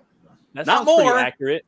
Not 250, not So 300. you don't have to be worried. Like, you don't have to be worried about like food, money, paying your rent. Having to anything that you Food in need. the refrigerator, No, that's a legit. roof over my That's legit. head. Even California numbers, Yeah. I mean, I think me and Sim, I don't know, we're all pretty fucked up actually, but I think that's pretty legit. Yeah. Like, I know I could seriously like everything over here has gone up, dude. You know what I mean? Oh, But here there was too. a time when I would go and coupon and everything. This is when Yeah. I was like 22 years old. And I was taking care of like a lot of people at that time. I took care of more people in my youth than I did when I was older. And like I could, cook, and I used to cook a lot. I used to be pretty good in the kitchen and all kinds of shit, but you could survive, dude. And I'm talking gourmet shit. I'm talking, you could cook some food for people, and you could stay or for yourself or what have you, if you budget right. You know what I mean? And you set up your fucking meals. You know what I mean? It could happen. Yeah. That's $75,000 a year though. That's fucking legit, bro. Yeah, it is. It's the sweet spot between the 50 and 100. It's weird. Like it's nobody needs to be a millionaire like fucking Elon Musk. People just most people, all they need is they don't want to be worried about food. They don't want to be worried about where to sleep and safety. Yeah, that's what they're preying on right now on people. That's what they're doing. They are. Take my kids out sometimes to somewhere cool. I may not seem it, but I have studied psychology. No, me too. Me I too. could tell. No, I know.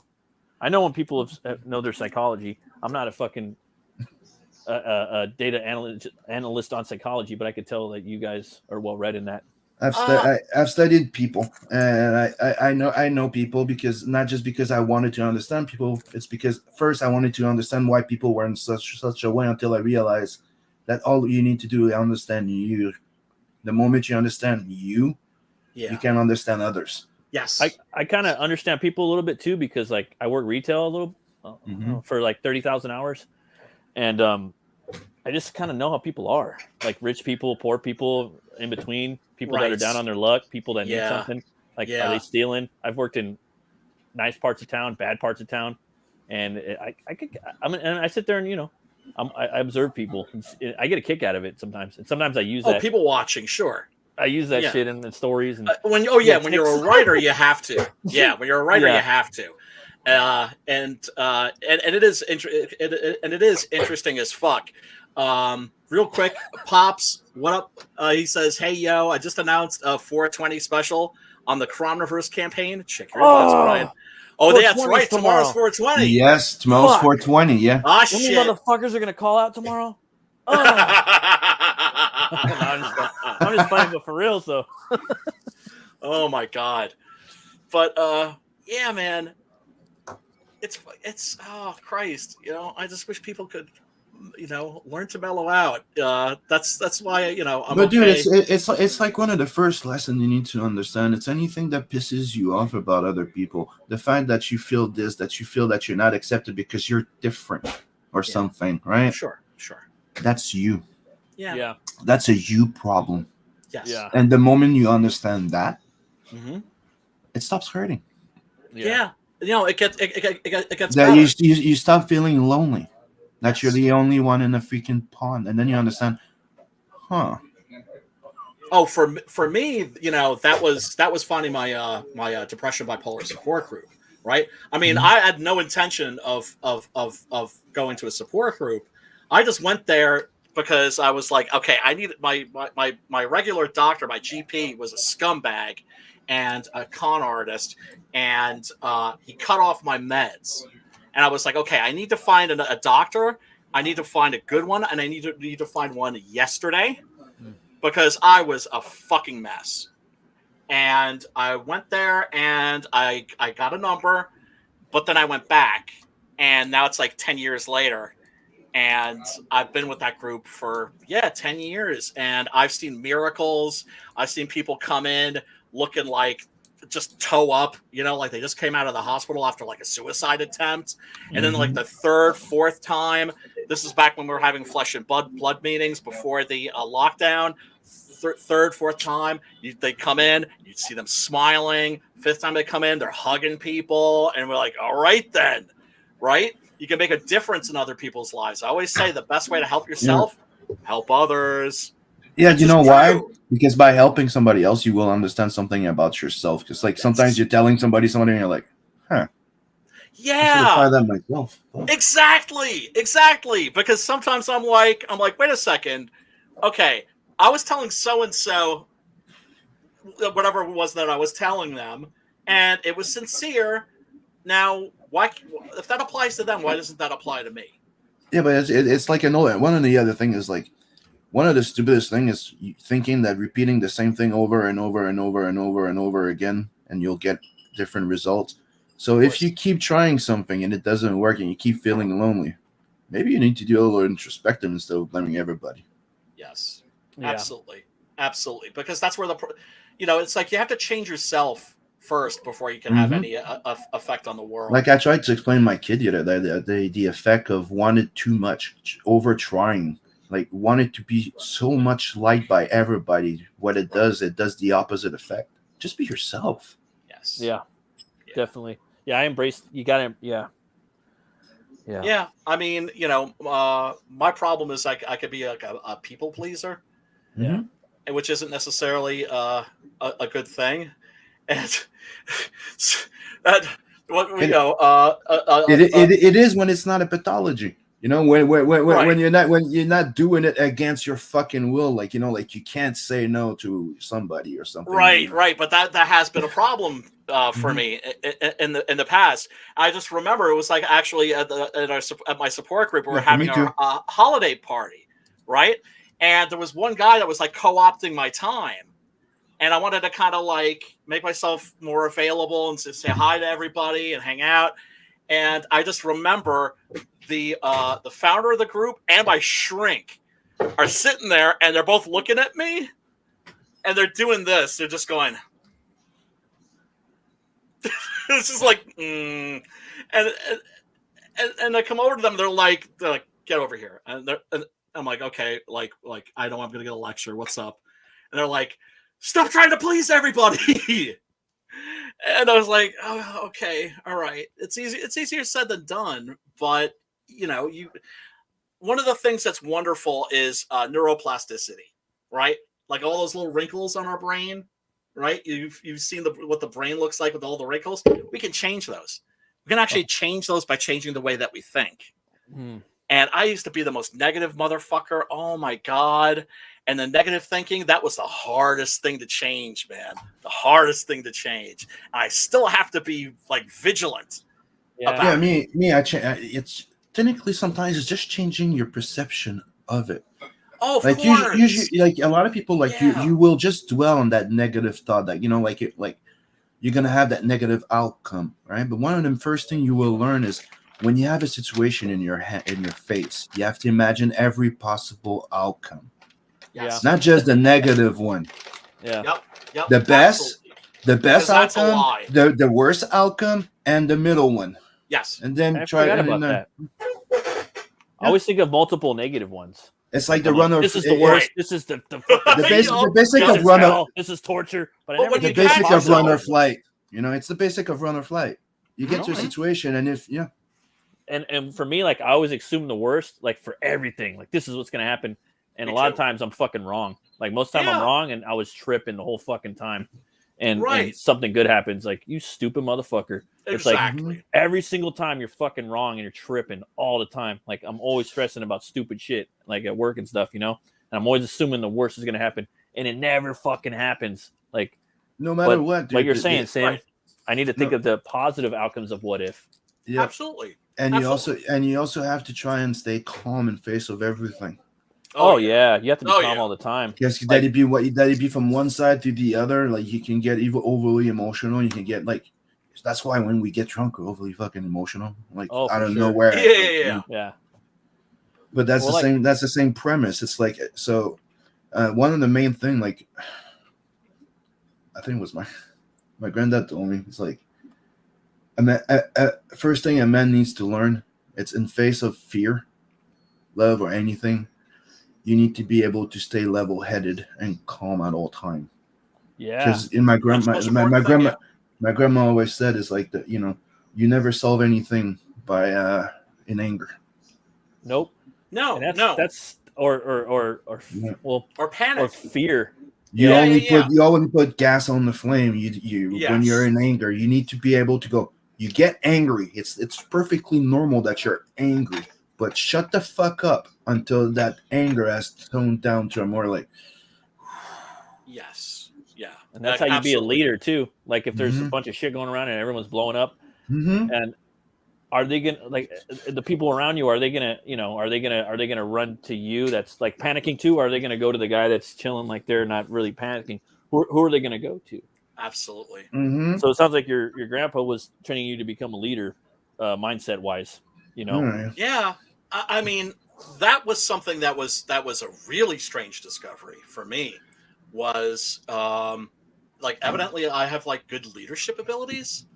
That's what I mean. It's calm, dude. Like people are gonna go to the calm person, and when they're afraid of shit, It's true. they're not gonna go to the person that's freaking out, mad, or scared. They're gonna go to the person My- that's Yeah, chilling, because like, like all right, My the way- granddad. Another thing my granddad once told me is, a true leader is shown because he cares about his friends, his family, his Yeah. people more than he does about himself.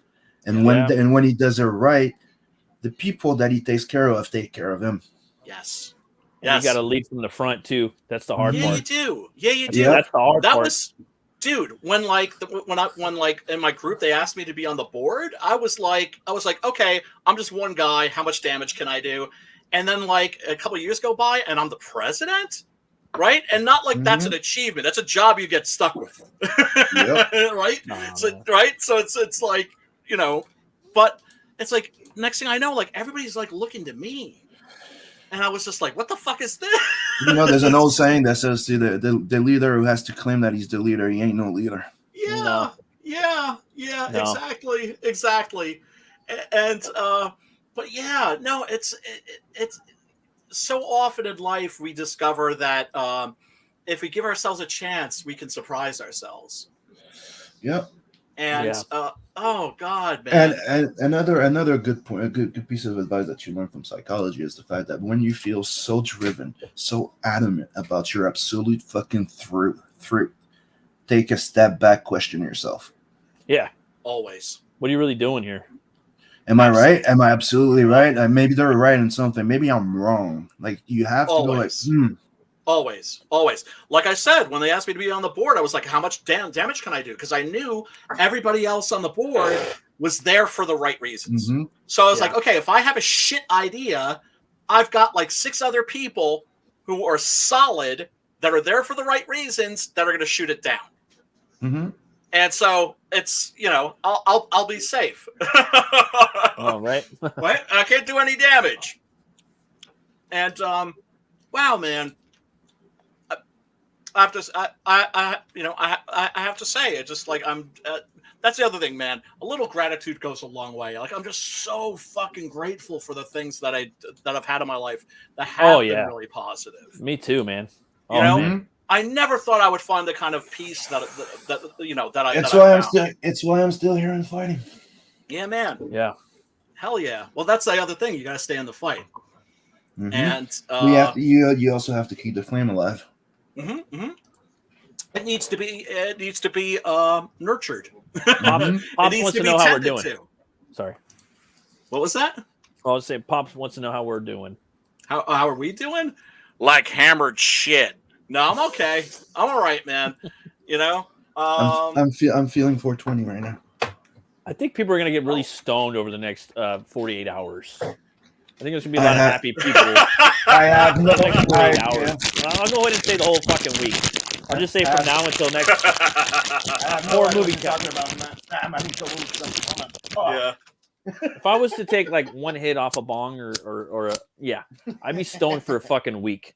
I'm talking Dirt, Mid, Chronicles, whatever. Hey, dude. I would just be like, the cops are coming. Friday, I had my friend calling me, going like, I haven't seen him in like 2 or 3 years. Yeah. And he lives far away, and he's like, dude, you're going out. We're going to drink. I seen that I'm shit. like, You went out and got a fair drink. enough. That looked like a nice little spotty spot over there. I got Montreal, drunk. right? Yep. We went to Les Trois Brasseurs, which is like a micro brewery. Oh, that looked And nice, they dude. did their own thing, and it was freaking good. And after that, we ended up at Les Faux Electriques, the electric butt cheek, the place that we end up with Bisley after Comic That's what I Con. say. I've heard Yeah, that place, baby. and it's from you. Yeah. When we ended up in front, and my friend's like, "Oh, let's go to the for fun," and I'm like, "Oh, dude, I need to take a picture for everybody who have mentioned this shit." And then Dave's like, "Look at me, look at that guy being his little Chinese motherfucker." I'm like, taking a picture of where he's going. I'm like, "Oh, fuck you." because I've mentioned those places on freaking stream many times. No, I I'm like, remember. look where I'm at. Yeah, man. Yeah, I remember. I want to meet Bisley. Oh, Dude. nobody beats the Biz, man. Like I I guess- said, I didn't talk to him when at the East Coast Comic Con, but I just remember every time I looked over at his fucking table, it was like a party going down. It was like beers, shots, bottles getting passed What the around. Is it weird? Like, it's like, dude, it sucks being a fanboy. It's like, there's people I want to meet. You know what I mean? It's like, they're Yeah. just fucking people. But they're like, Dude, I want to meet them, and yes. like they're not going to change my life We used to anyway, be able- probably. But it's just like, We there's used a to bunch able- of people I want to meet before they die. I want to meet Walt Simonson, Guillermo del Toro, Yeah. you know, Bisley. I want to meet This is him. what conventions are for, dude. This is what We used to be conventions able are to- for. And we And used to be able to have beers at our fucking table. That's cool, man. And the thing is, it's like I've heard these horror stories Yeah. about certain people, like Mark Wade, like yeah, I've heard some. like Kurt Busiek, who's a writer I have tremendous admiration for, right? Just being horrible to their fucking fans. Horrible. I think Eric Larson is the one I've heard a lot too. My Oh, buddy though, God. my buddy, we would go to Long Beach Comic Con. We went. I remember we went like 3 years in a row, and he was a graphic designer. This motherfucker could draw like a lot of different people. He's just fucking good. We would go up to writers, and he'd be like, "Hey man," he'd have a book. He'd be like, "Can you draw me a little sketch?" And he'd make the writers of comics draw shit. That's you know what I mean? such a cool idea. But he would go up and he would go to the people that are like known as dicks, and he would just fuck with them. He's like, yeah, fuck this guy. I'm gonna go fuck with That's this fool right cool. now. Like, That's cool. Yeah, and he'd be like, hey, how long did that take you to draw? Oh, no, seriously, how long did that take you to draw? Oh, like 2 weeks. He's like, all right. Like, he would just do that, but he's fucking goes to the Long Beach Comic Con all the time. Like That's he would do great. that shit all the time, but it was just funny. And just people have bad days sometimes. You know what I mean? Sure, Yeah. sure. Yeah. No, absolutely. And you have to take that into account. That's why. But it's And also why they're it's not trying to just- get paid. They're trying to get paid now to go to cons, because that's one of the things that a lot of people don't understand is that a lot of people were forced to go there for their job, Right. Really? and yeah, dude, and they wouldn't get paid. Right. That's fucked up, dude. They should give him Right. something. You know what It's I mean? Like, it's one of the things they're fighting in Europe and stuff like that, because they Yeah. want to start charging for going to cons and stuff like that. It's like cons would not exist without artists there. So why are we the one paying so much to have a table there compared to the other ones? yeah, Right. it's kind of disgusting. Bullshit. It is. It Yeah. is. That's one of the things I loved about the East Coast Comic Con was that it was a convention that was specifically about comic books. Mhm. Yeah, you went to Yeah. the vendor section, you would see, the Funko Pops and all that shit. Yeah. But it was, tables and tables full of comics. And it wasn't because it's like the New York Comic Con when I went, they had Independence Alley, but it was already becoming like the San Diego convention where it's like more about movies, more about video games, PopCon. more about toys, Yeah. right? Yeah. And I understand all this shit crosses over, but don't forget it's supposed to be Comic-Con, mofo. Dude, I hate to say it again, but my buddy, he was telling me too before we went. He's like, yeah, dude, one time I went to the con, and there's a big fucking line for Natalie Portman, right? And I go over here, I see Dave Gibbons. He's eating a fucking sandwich, right? And I'm like, he's like, these are the fucking gods, bro. He's like, Yeah. these are the fucking gods, and no one gives a fuck about them. I'm like, Yes. really? So Yeah. we go to Long Beach Comic Con, and I see fucking Bruce Timm and Dave Gibbons sit like talking next to each other. And I What? think and fucking one of them's eating a sandwich, Yeah. and nobody's there, dude. Nobody's there. Amazing. Bruce Timm, Amazing. and still I was just like, what the fuck? I It's like know. that too. I went up to Mike Mignola, fucking dude, a bunch of people, bro. Eric Powell, Dude, my kid was right my down kid- the street from you, bro. Joe bro. Matt. my kid There's just nobody wanted there. my kid just wanted to go say hi to the guy from the Arrow that played the Arrow, Big old line. and they refused to fucking let him say hi. He had to pay $50. Yeah, So the why actors. Why do you think there's a lot of people that don't even go see them? Yeah. You could go see any comic, like if you go to Long Beach Comic Con, I don't know about now, but I mean like before COVID, dude, all of our heroes, you could go up and talk to them. Yeah, Like, they would not even let my kid wait in line to go say hi. that's That's pretty fucked. bad. I've That's seen the real- Expendables. That's really bad. I seen Dolph Lundgren. I was walking with my wife. I'm like, dude, there's Dolph Lundgren. And she's like, oh, look at that big Viking. I was like, oh knows? yeah. big Viking who knows Okinawan karate. He's the shit, bro. That fool's Yeah, he is. He's a fucking Swiss Army knife, fucking Swedish Army knife, fucking. And we saw Todd McFarlane, and I was like, oh, I'm gonna be that fucking every guy, you know, like, hey, dude, yeah, like, you know, I fucking loved your comics, you know, you're a big influence on me, you know, you're awesome, dude. Took a picture with them and shit, and everyone told me he was a dick, and he was like, hey, all right, he's fucking cool, dude. You know what I mean? Like, he was cool as fuck to me, but he was probably having a good day or something. Well, that's the thing. It's the people that I have a problem with who have a history, right? Where it's not one story, it's two stories, it's like 100 stories. Like, everybody's like, don't go and talk to this motherfucker. Alex Ross, supposedly a bit of a dick. Yeah. I've seen his booth there. I went to his booth. He wasn't there. It's like, it was a gallery.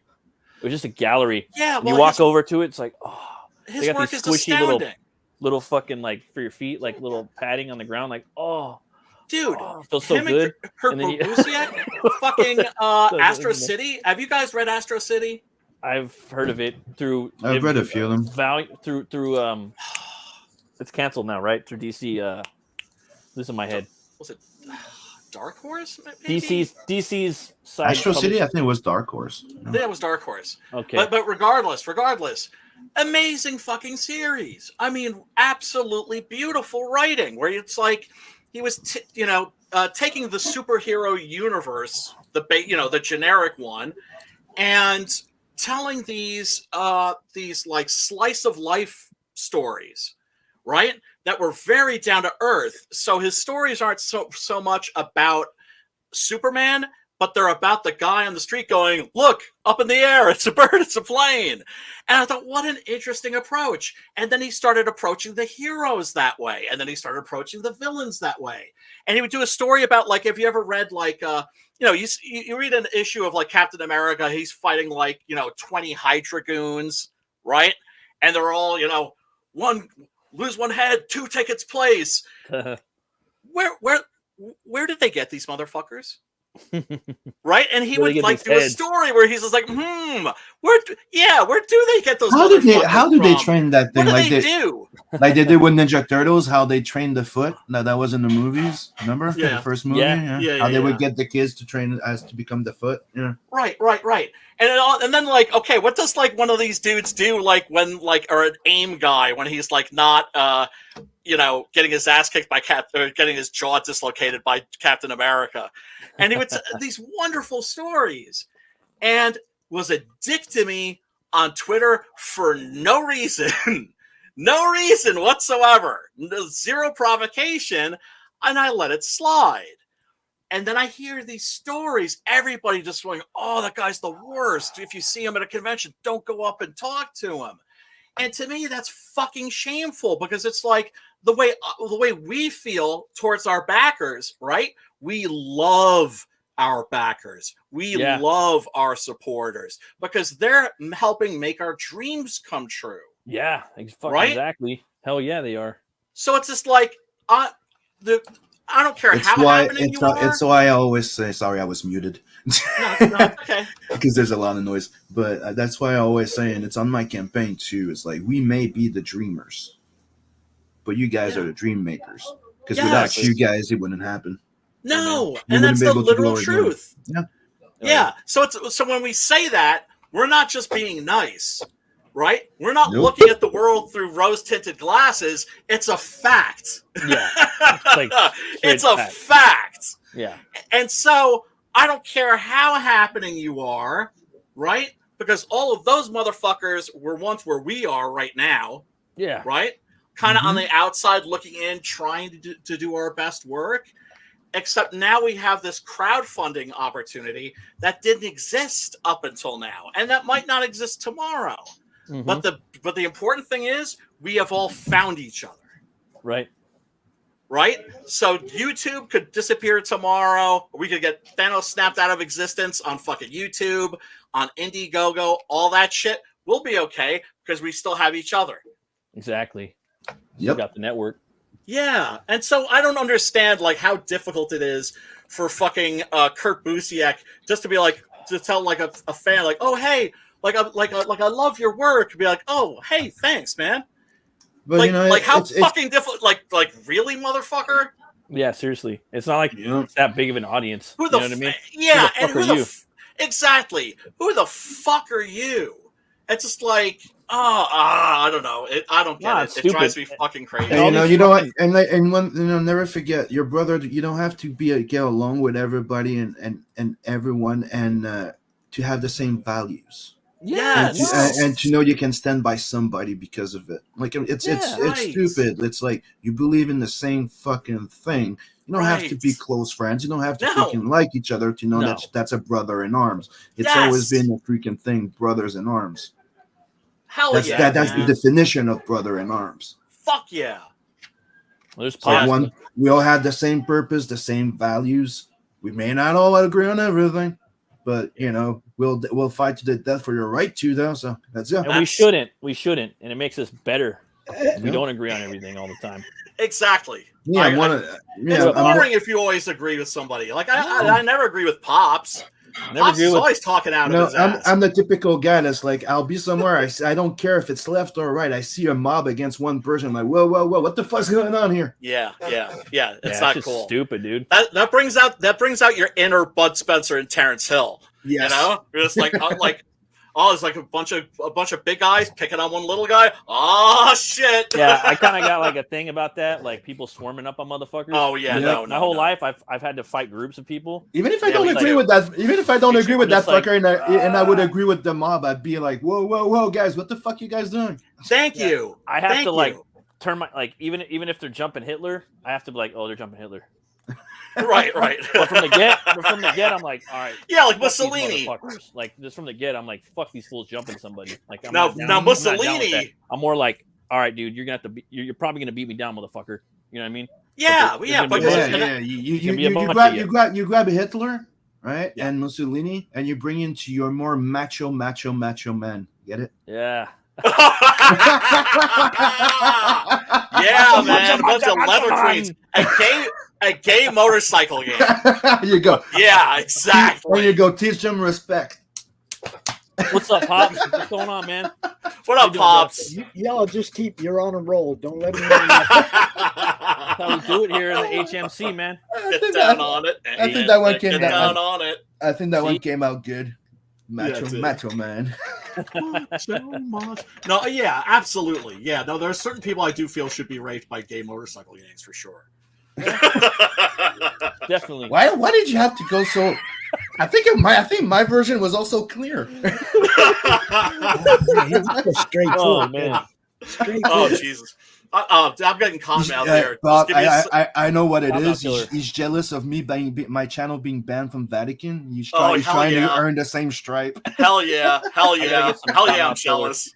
I gotta get What you Cottonmouth do? Killer. I'll be right back. I'm just getting a refill. All right, everybody's bailing. I have an announcement since everybody's gone. There is a 420 special on the campaign. Lee Reese dropped a print that was too good not to include in the campaign. So anybody who has backed the book or backs it between now and midnight tomorrow, if one person backs between now and midnight tomorrow, everybody's going to get that print that backs up till midnight tomorrow. So if we get one backer, a whole bunch of people are going to be happy with getting the extra print. So, you know, and I'll send it to you. I'll show it to you, Sim. Let me send it to you real quick. It's pretty Where? badass. Where do I wait for it? In Twitter inbox. I'll Twitter? drop it there. Oh yeah, there it is. It's pretty badass. I think Anthony's putting it up on the campaign page, but I already made an announcement about it and put it in the group and put it up on Twitter and shit. But you know, it was too good, man. Look, Lee did two fan art pieces for the fan art contest, and they were both amazing. And I was like, I told Anthony, I said, we got to use one of these in the campaign, man. You know, they were both really good. I really liked that one. I had him add a little blunt to it. I was like, it's got to be themed though. You got to get some, you know, give him a blunt. There it is. What do you think? It's looking good. I'm waiting for him to share the screen. There we go. We need to wait Oh, for him to come back. There you go. What do you think? What do you think, Brian? Oh, but before Brian, look what I'm going to be watching tonight. Oh, sweet. Oh, you didn't see it. Galaxy of Terror. Yeah. Oh, dude, because I was thinking about maybe doing this movie next week, possibly. I know you showed me the DVDs. I'm like, I need to watch it, so I got a copy of it. Yeah, I was actually on your channel, on your Discord, streaming Wolves last night while I was watching it, just as an experiment. Yeah, and I've set up. This was at like 3-4 o'clock in the morning, and so I didn't even see you. I created. Well, you were probably just asleep like a normal person. No, I was up till like 2 in the afternoon. Oh, okay. Let's see. I was fucking. But yeah, I was watching that, and so I created my own little Discord channel because I'm hoping what we can do is we can get to a point where we watch next. People have an opportunity to hang out with us and watch the movie on the Discord server. So I'm setting that up, and but yeah, I'm prepared to hang out and gonna have a little line and line and next time you do that, let people know that you're gonna go watch a movie on the fucking Discord. Yeah, that's the idea. But I just did it because I just wanted to. I was just experimenting. And, I just heard that boop again. Yep. What boop? Boop. The one like that somebody's in the back backstage knocking. Oh, okay. Hold on a second. Let me see. You'll have to forgive me. All the 420 talk. I'm a little impaired at the moment, if you know what I'm saying. Yeah, I want to see the Northman. Fuck. Yeah. Oh man, I'm definitely looking forward to seeing that. Oh, that looks fucking great, that shit, dude. Yeah, Pops, that's fucking amazing. But I gotta say the one that still is, I think the one to beat is the Dank Dealer. Yeah, but the Dank Dealer isn't for the fan art contest. That's part of the trading card. Oh, okay. Gotcha. That's the first stretch goal. The trading card set is the first stretch goal. If we get to that, all three of those pieces of original art will go on the campaign, and everybody will get the trading cards. All three of them. Who threw this piece down right here? This piece is Lee Reese, the guy who does the CromCon video. The CromCon intro trailer and everything. He's the one that always puts that together, has for 2 years. Nice. He's my dude. He's done a whole bunch of Crom art, but he entered 2 in the fan art contest. Sweet. He entered 2 pieces, and they were both amazing. And I told Anthony, man, we got to include one of these in the campaign somehow. You know what Crom reminds me of when I see him? Edward Asner. He reminds me of Clown from Spawn. Yeah, a little bit here. And he reminds me of Warwick Davis as Leprechaun. Those two. All right, let me go. Those two put together. That's who I think of when I see him. Wasn't that a great idea for a horror movie? All right, let me go. Oh, I fucking love that shit. I almost put it on for St. Patrick's Day because I don't know. We get a little crazy over here. We like our St. Patrick's movies. Like me, I like The Quiet Man and Far and Away, but we always watch Darby Man's manly. Darby O'Gill and the Little People. Oh, what a wonder! That's one of my favorite movies. I love that movie to pieces. That's the only good fucking Irish. Like that's the only. There's nothing that could step to it. Have you ever read the original stories? No. Hunt down the original stories. They're really, really good. Like they're fantastic. That movie needs to be remade. Like it's pretty metal too. Like it's got a banshee in it who dies and the fucking banshee. He goes into the fucking leprechaun kingdom and he's like, that's a sword that fought the Saxons, and destroyed them. Yes. Brian Boru drove the Saxons out. Oh, you got the sword, yeah. You got the Natverse right there. That's the Preston Acevedo cover, huh? The rules cover, yep. That's Preston's? Yep. Nice. Yeah, and the original's on the campaign. Yeah, so a lot of people are like, it kind of looks like your style. Like, I know. That's kind of cool. Hold on, let me. Preston's just a fucking beast, man. But, keep in mind that he did the pencil, then Scotsman inked it and colored it. Now you can see I'm a little over halfway through it right now. A little over halfway through it. Hey, Oh, that Bisley piece will be a sick ass cover, Sim. Yeah, but it was not commissioned to be a cover, so I will not do it. Imagine that, just all black and white with the red Tales from that versus the top. I don't think it's appropriate to do it. Yeah, see, I hear what you're saying. I wouldn't do that. I did You got in get a touch hold with of him Sim, and ask? and I told him everything I love about the book. Yeah. Didn't I, Sim? Yep. It's so much fun. It's so much fun. I love it. Everything I I've love the read has first been great. Tales I from the just had to Natverse. squint a lot. Me too. Oh, new season of the heavy metal series, Love, Death, Robots is they have a trailer for the third season. Looking forward to that. Oh yeah. Damn, Brian's drinking a beer, dude. Fuck. I am. And How long have we been doing this horror movie club for now? That's a good question. I haven't missed a week. I know that. Yeah, you've been going fucking full force, dude, nonstop. At least 3 months. Yeah. And let's see here. Let's see. It's 5. Holy shit! At least like about 30. I think. Damn. Cheers, bro. Everybody, click the link. By the way, subscribe. Hook a brother up. Click the subscribe button and we got that ring one that backer. notification bell, Everybody's getting too. the print, dude. We got that Cheers, one Brian. backer. Oh, sweet. Oh. Skål, Skål, skål, prost, prost. Got my root My beer. drinks way the hell What? out of Cheers. there, guys. I'm already buzzed up. I already have my 2 wines. Like my Right. Vitus. Ah, that is good. Brian, we just got that one backer. Everybody's getting that print, bro. Hell yeah. Hell yeah. Do you want to share your campaign page? No, it's good. I'm just happy. I'm jacked. That's fine. I'm That's happy. great. It's like we got that one backer. That's all we needed. Now everybody who backs between now and midnight tomorrow, and everybody who had already backed is gonna get a physical tier. Is gonna get that print. Yes. Everybody. Yes. So, Ooh, I actually, by the way, just hit 16K. I saw that. You're Awesome. mobbing, dude. You're mobbing up. You went and from there like is 15 to a 16, like in gorilla like story in the Cromniverse.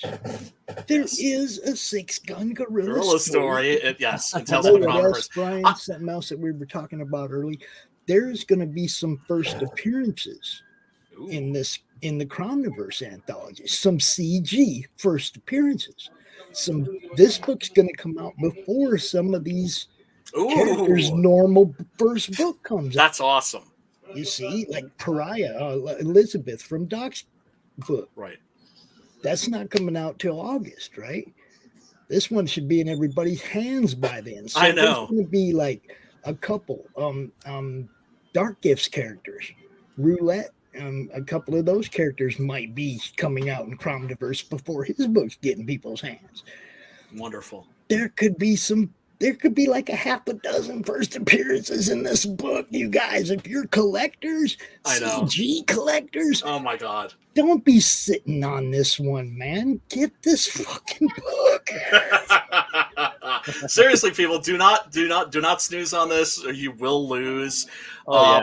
Butch Cleaver, also link below in the description, and fucking Tales from the Cromniverse is going to be Tizite, and Tales from the freaking Natverse too. Man, and I don't talk shit. Like, I don't normally review books because I don't want to say bad shit about my fellow creators' work. But then also, if I say good shit and I do a review, then people are going to be like, "Hey, how come you didn't review my book?" Mhm. Right? So I try to avoid that shit, but I'll still tell it like it is. Tales from the Natverse was just so much damn fun, and I can't wait for the next one. The next one is going to be it's going to be even better because you see Sim leveling up. You see Scott's is a fucking beast. Beacon has leveled up in a major way. Is Inkspot's going to be doing anything for this? All the thing that he was doing for this campaign is on the campaign, like the print and the cover. Yeah, nice. When's he launching his thing, man? I don't know. It should be. It was supposed to be at the end of this month. But hold on, I want to show you guys something. I got some voice recording from Merv. It's not the final one, and I thought you might want to see this. Oh yeah, boy. Hell yeah. Hey, hold on. But you remember the last job we took from him? Hmm? Yeah, but we lose nothing just by checking. Put him on the big screen. Okay. That comment dial away. Long time no see. Yeah. There you go. And with reasons. Yes. There was a line missing. Okay. Anyway, I got a very special job you won't be able to refuse. Listening. 5 million creds for the capture of a reptilius carnivorous. Many tried to go after him, but not one came back. The thing is, Nat, I need him alive. Don't trust him, Nat. Don't trust him. He was last seen headed towards Sector 5. We need someone ASAP, and we'll pay an express bonus. Are you interested? The bounty is 5 million creds, plus a 20% bonus for the last time, all in full. No Fed tax, fees, But yeah, that's just a little sample. He did a little radio effect on the voice that he's gonna re-record it without it, because I'm like, let me play with it like that. I can, level it up with everything. Well, Dope, dude. what I love is watching these. I love the fact that you're not hiding this stuff, that you're sharing it, because it's cool just watching the thing come together layer by layer by layer. But it's one of the reasons why I'm working on stories that that's already published. And the worst thing is I told the voice actor that does the Nat and the Bob voice, I'm like, I want to do the first and second story. Yeah. And after that, I'm thinking of doing their own little stories, like I told you. Right. The guy already recorded the fucking the entire book. He did the voiceover of Nat of the prelude. No So shit. he did the voice of the guy in the prelude and That's Baby awesome. Nat and Bob at the end. He did, and he already did the Blood Brother freaking lines. That's That's dope. awesome.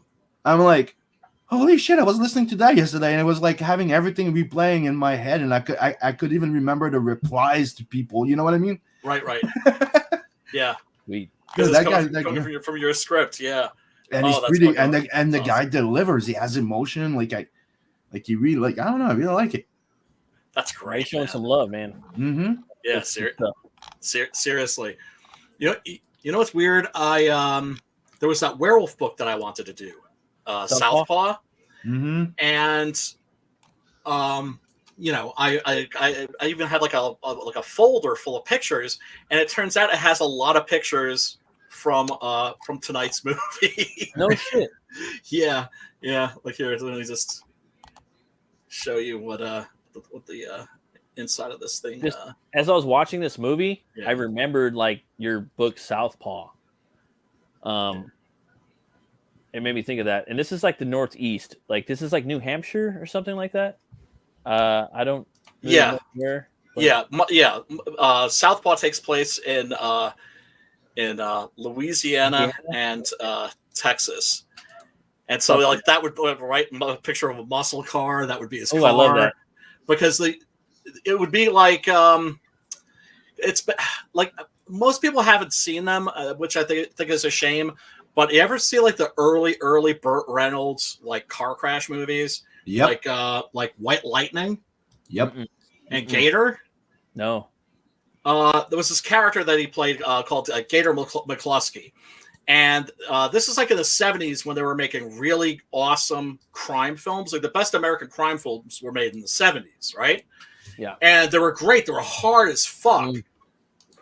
And so it would be like a combination of that. Ooh, if I like that. Gator McCluskey was a werewolf who was hunting a witch's coven. You go back. That Go are back like a couple. Confederate Right. devil more. worshippers. That. Oh, I love that. That's Yeah. fucking. That's That would be a location for one of the fight scenes.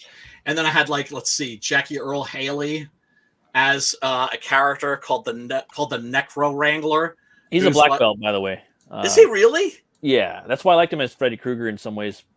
No In shit. some ways, and he fought for it with England and David Warner. Damn. David Warner had the part, but he had to back out, and they skipped him and got England. But Ra's al Ghul, for you guys don't know, he did the voice on the Batman animated series. The guy That's that right. fought. Sure did. Yeah, But he he's gets a black belt, and he drove funerals, hearses, in his time between acting jobs prior to Watchmen. I like he always Oh, plays. he was a child actor. Yeah, he usually I plays remember like him from- like a pedophile or some shit. That he got typecast for that for a while. Oh my god, that's an amazing performance. Yeah, he's got Yeah, a couple yeah. movies. I in some ways I like his Freddy Krueger in that movie, and some of the shit. A lot of people hate it, but his maintenance, a lot of inspiration was Nosferatu. Believe it or not, the way he carries his claw behind him and stuff. Oh, But, really? That's interesting.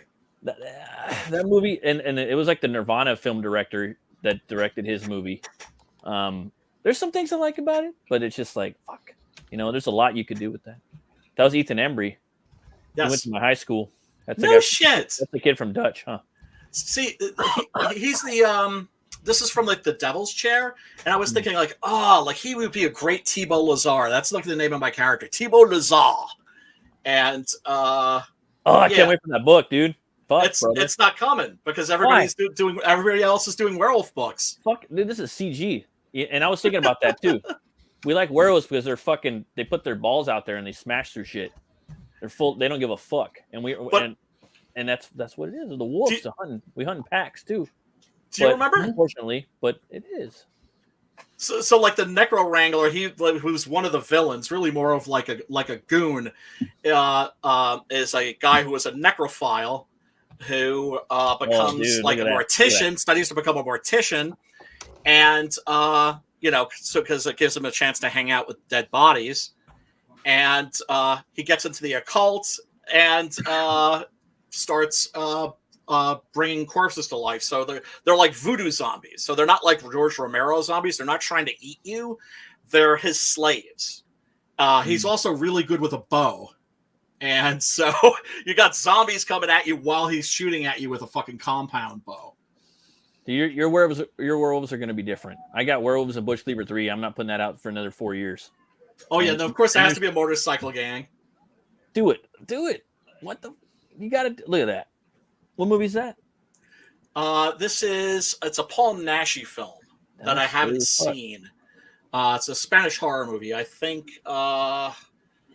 I can't remember the name of it, unfortunately. Yeah, dude. And there's Archie Armstrong. There was another book, a Southpaw book, right? Because I remember when it came out on Twitter, you're like, "Fuck, dude! Now it looks like I can't do my book now," or some shit. No, it was just that there's too many. There's a boxing movie called Southpaw though. There's a boxing movie, yeah, but there's not like a werewolf thing called Southpaw. No. Are you serious? Yeah. Yep. What the fuck, dude? You should be. Now, son, I'm like fucking furious now, bro. Like I've had a couple beers in me, but fuck, you got to do this shit, dude. We got to start building it up, at least concept wise, like putting it out on Twitter and start fucking. I got the script. We gotta start you gotta start putting some art out there, and even if you put the book out in 5 fucking years, like at least get the shit out there. That's your Southpaw.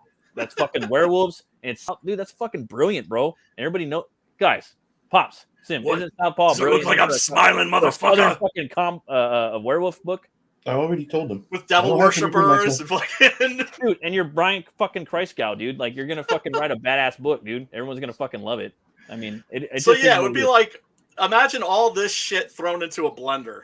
Dude, you got me pumped up, bro. Like you got me fucking on fire, bro. Like I always thought Southpaw, because again, I read your tweet. That was about 6 months to a year ago. Like, there's so many werewolves in CG. It looks like someone else did this shit. So this picture was in the tweet that you said something to. Yeah, it was. This is it. So, is this your quote from Rocky Erickson right there? I don't know. I'd be interested in drawing it. Yeah. Oh shit. So, like, there you go. Oh shit. And dude, like. Oh shit. So there's no. I got the script. I love fucking werewolf. Just real quick, Brian. There is no Southpaw werewolf IP out there. No. Then what the fuck? You got to do it. I thought there was a Southpaw IP the whole time. Like, oh fuck. No. I just haven't done it. It's a boxer movie. But it's Southpaw. I mean, that's just it already associates with boxing, but. I always thought it was a werewolf. Like there was a werewolf Southpaw IP this whole time. Hold up. Are you talking about Left Hook Werewolf? Yeah, right. Well, no, he's from the South. That's the thing. That's why he's called Southpaw. And he's got a paw. He's a werewolf. It's Gator McCluskey. Gator McCluskey, a guy from like the Florida Everglades, who's basically going to war against a group of Confederate devil worshippers. Make Dude, make you're fucking make nuts, Brian. make That's make nice make make him a Cajun, like an Acadian. Oh my that's God. the Cajun thing, and we're in Yes. business. Yes, that's the concept. Brian, this whole Yeah, time it's a I thought Cajun there was a werewolf. werewolf. So he's gonna be Franglish. Got it. I thought this Perfect. whole time there was Yeah. a werewolf. Oh my fucking God. Southpaw book. I didn't know you were just talking about a boxing book. Fuck that, dude. You Right? you have the You just fucking click, Southpaw- Brian. And I you have got the Southpaw werewolf fucking Yeah. IP. Sorry, dude. I'm out I line, got but fuck. You got I a got- Franglish fucking werewolf. fuck. Let's do this. Dude, it's brilliant, bro. It's on like you know what? Fuck it. It's on like Donkey Kong. Yeah, no, dude, like, there's no reason not to do it. Like for me, I got like the I'd be like, script. oh, like for me, okay. We couldn't even do a crossover with I Bloodhound. thought about doing a Teddy That would be Roosevelt fun. book, you know what I mean, where he fucking hunted monsters and shit like that, and then Rough Riders came out, and I was just like, oh, and I seen the guy at a convention. I'm like, hey, dude, I actually thought about making Teddy Roosevelt a fucking badass monster hunter shit. Yeah, well, I hope you got a lawyer. Yeah. It was the guy at Aftershock. He told me that. I was like, oh, okay, big doggy. All right, see you later. And I bounced out. And But here's the thing. there's no is Southpaw werewolf you book can't- or movie. Jump on it.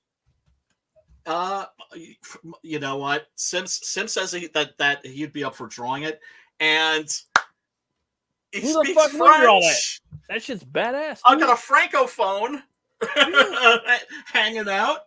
Yeah, no, that would be awesome. And then also with some of a lot of it takes place in Louisiana, and of course Preston's from Louisiana, Dude. and so he Oh, could let man. me know, like, yeah, you got this shit right, you got that shit wrong, because I know, I understand. I'm from the north.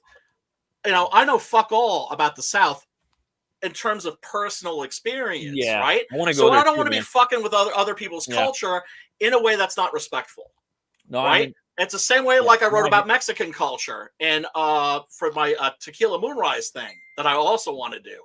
you have to do and- that too.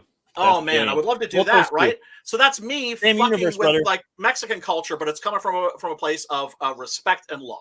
Exactly. You want to go there. I want to go to Mexico. I'm going to Mexico, but and I want to go to. I was talking to Preston about this a year ago, Yeah. and I was talking to Anthony. Yeah, that's doing the Figaro.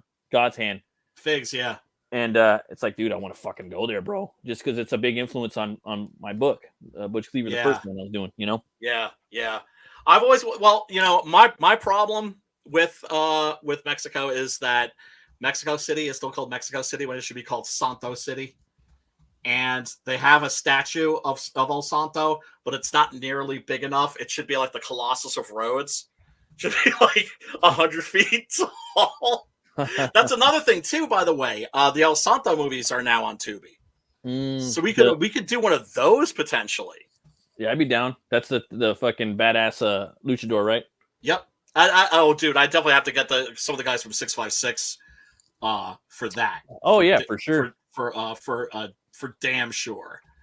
I just before we went on air, I posted my unboxing / review for the Cryptidnals, which is fucking amazing. I got mine in too. I gotta fucking get in there. Oh, too. it's so good. I'm gonna do a little. I gotta review. I What gotta about read it too. Most recent Batmobile is the first I could stomach since the TV show. Yeah, it looks awesome. It's like a big old muscle car. It is, and there's a lot of fucking Adam West. Even I'm back. even the What mask else, is inspired by him.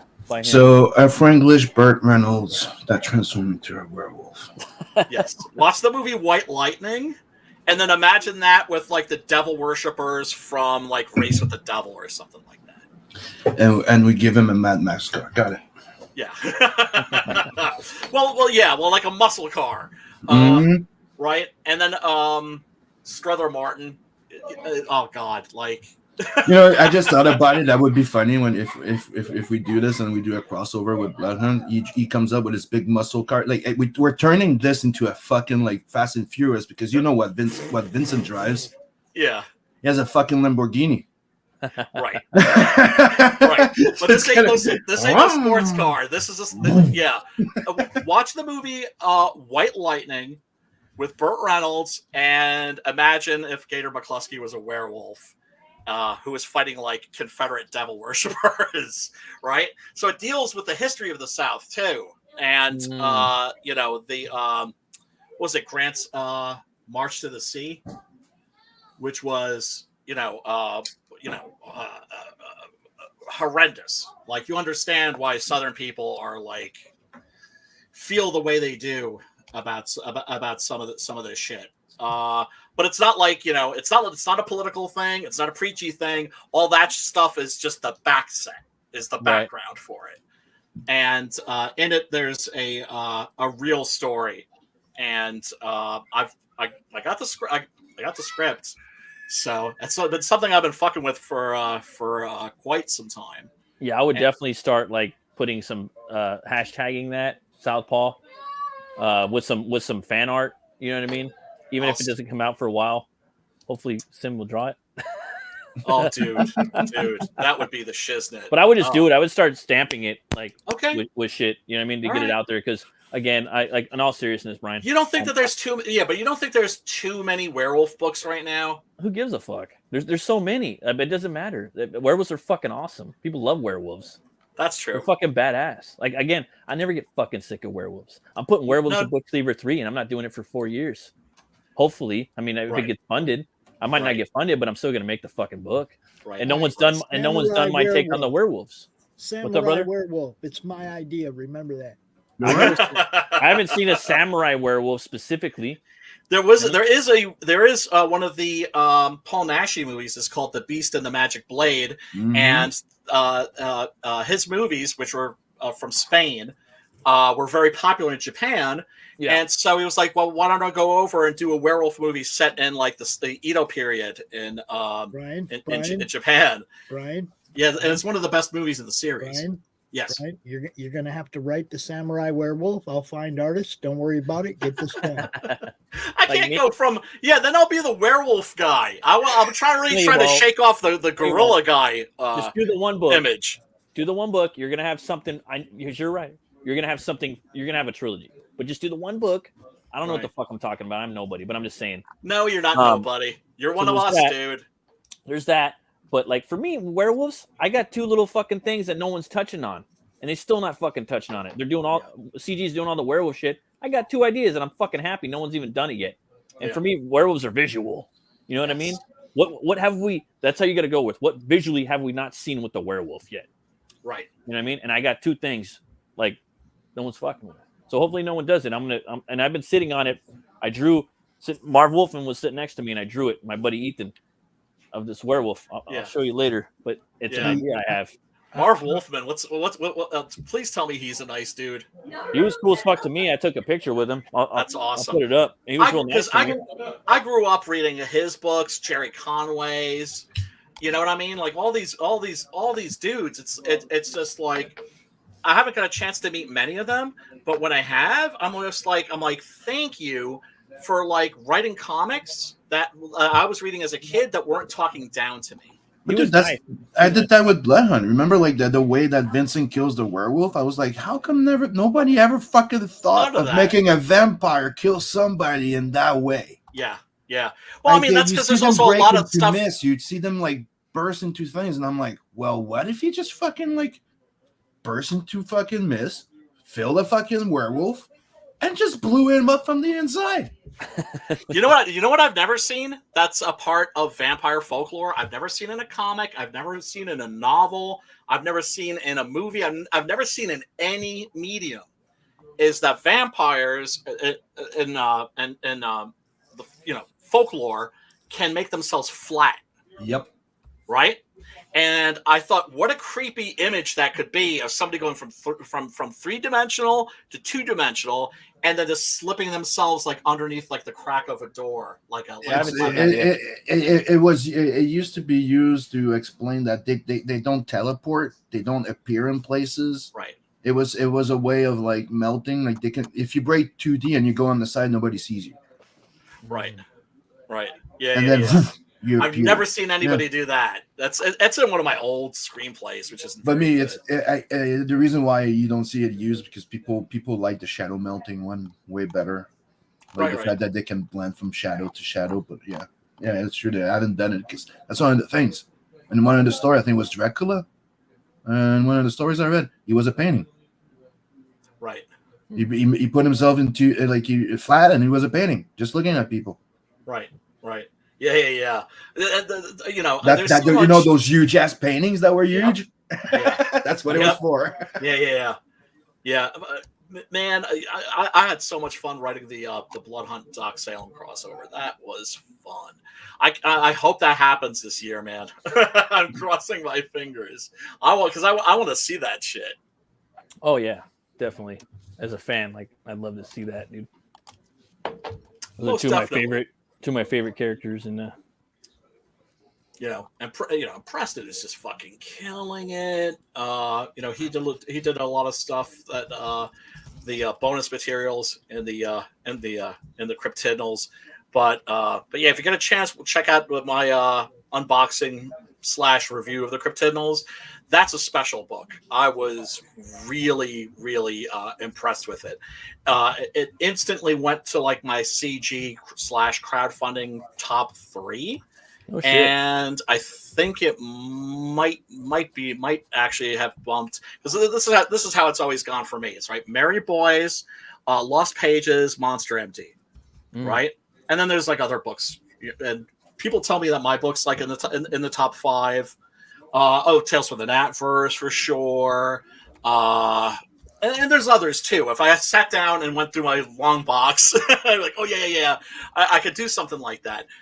But now I feel like Cryptidnals is kind of like. I like Blood Hunt. I think Blood Hunt's probably. Oh, Blood Hunt's a lot of fun too. Don't get me wrong. Probably still my favorite. It's in my top 5. I would say it may have dropped my top 3 and maybe my favorite, but I don't know. It's fucking up there though. I really like a lot. Look, when I got it, I was like, because I had already agreed to do the crossover. Yeah. And so when I got it, I was nervous, and I was just kind of like, well, first of all, because Sim was already a friend, and I don't like reading my friends' comics. I really don't. Yeah. It's like I have a friend who's a broadcaster who's like on like the Bloomberg channel, like 5 days a week, every night. Yeah. I can't fucking watch him because I'm waiting for him to go right or to like fuck up. It just makes me nervous. So when I get a friend's comic and I'm reading it, it's like, it's like they're on a tightrope, and I'm hoping that they don't fall. And then I got about 20 pages in. I'm like, oh no, okay, we're cool. And I just had fun with it. Man. Six Gorillas up there too. The Blood Hunt, that one really made me fucking like that shit just badass fucking falls out like action. Yeah. It's so jolly. And then fucking Six Gun Gorilla, just that one really it's like a tearjerker, man. Full of action and it's a western, so it's both those books. I don't know, man. Thanks, dude. Got a real special spot in my heart. Oh man. Yeah, the Six Gun Gorilla was pretty good. Like I said, I got this for the kids, the girls. Yeah. And I enjoyed it. Like I don't think it was good. I was gonna enjoy it. It's not my regular cup of tea. Right. Yeah. No, we were talking about gratitude before. Yeah. Mm-hmm. Holy shit, dude. Because I figured that some people would like it. I figured that some people would really like it. Yeah. But I didn't think like pretty much everybody would like it. Like that really was a unexpected joy on my part. That like it clicked with as many people as I thought it would.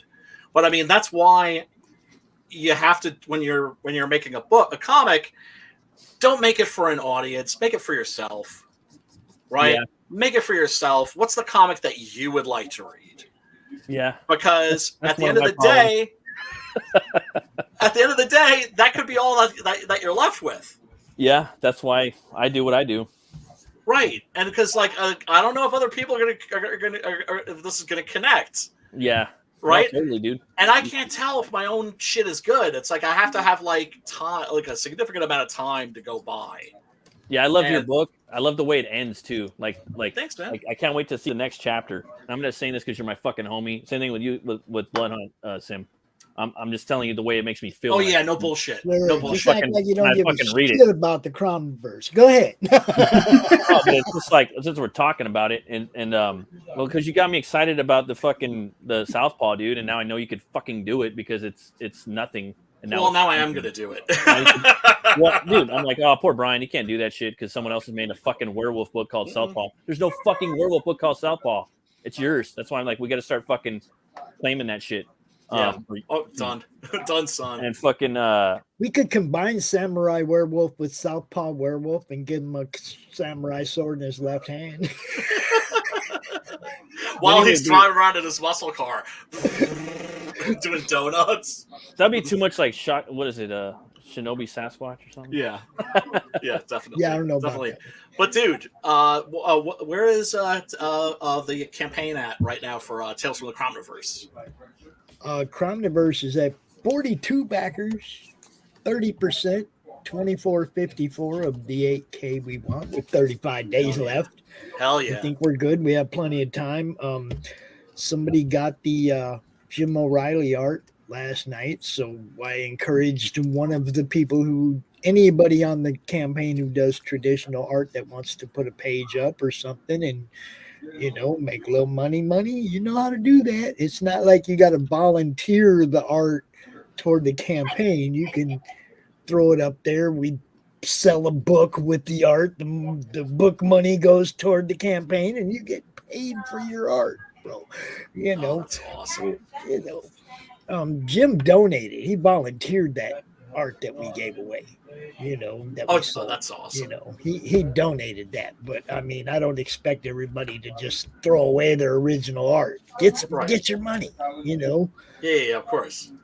Yeah, I would. Yeah, that is how it's done. It's weird being a writer because it's not like you can like print up your script and be like, here's the original copy of the script. Oh man, You could handwrite it and it'd be the only one. There you go. Yeah. that might work. Oh man, folks. I think we're gonna call it a night. First of all, I gotta bullshit with these guys backstage. No, definitely. what do you guys think of wolves? Oh, dude, 2 horns up, 4 horns up. What should we do next week? Should we do Galaxy of Terror? Should we do a Santo movie? Should we do Wolf? What do you guys think? Just for the hell of it, because of what just happened. Just I don't know. What other werewolf movie? What, another Wolf? werewolf movie? Another werewolf movie. Yeah, let's do wolf. I agree with I him. was We gotta gonna keep the say, fire because burning. you brought up the Leprechaun earlier, we could do that one. No, Leprechaun will never, ever, ever be on the stream. Hey, there's always St. Patrick's Day. Leprechaun in the Hood up to no good, maybe. Oh yeah, that one's. I think the second one. I don't know. One of them. That one's funny as fuck with Ice-T in it. Yes. You might it, motherfucker. You might it. Yes. Let's do wolf then. Like Sim said, let's keep this fucking werewolf thing going. All right. I was gonna say milk it out for later, but you know what? Fuck it. Let's go All right. full wolf on this bitch. Okay, let's do it. Let's do it. All right, folks. Thank you so much for tuning in. You are appreciated. Smash the like button and the subscribe and the bell and everything. Hook your brother up. I need more subs. God damn it. But anyway, hoping that you have a great and wonderful evening, and we will hopefully see you next week.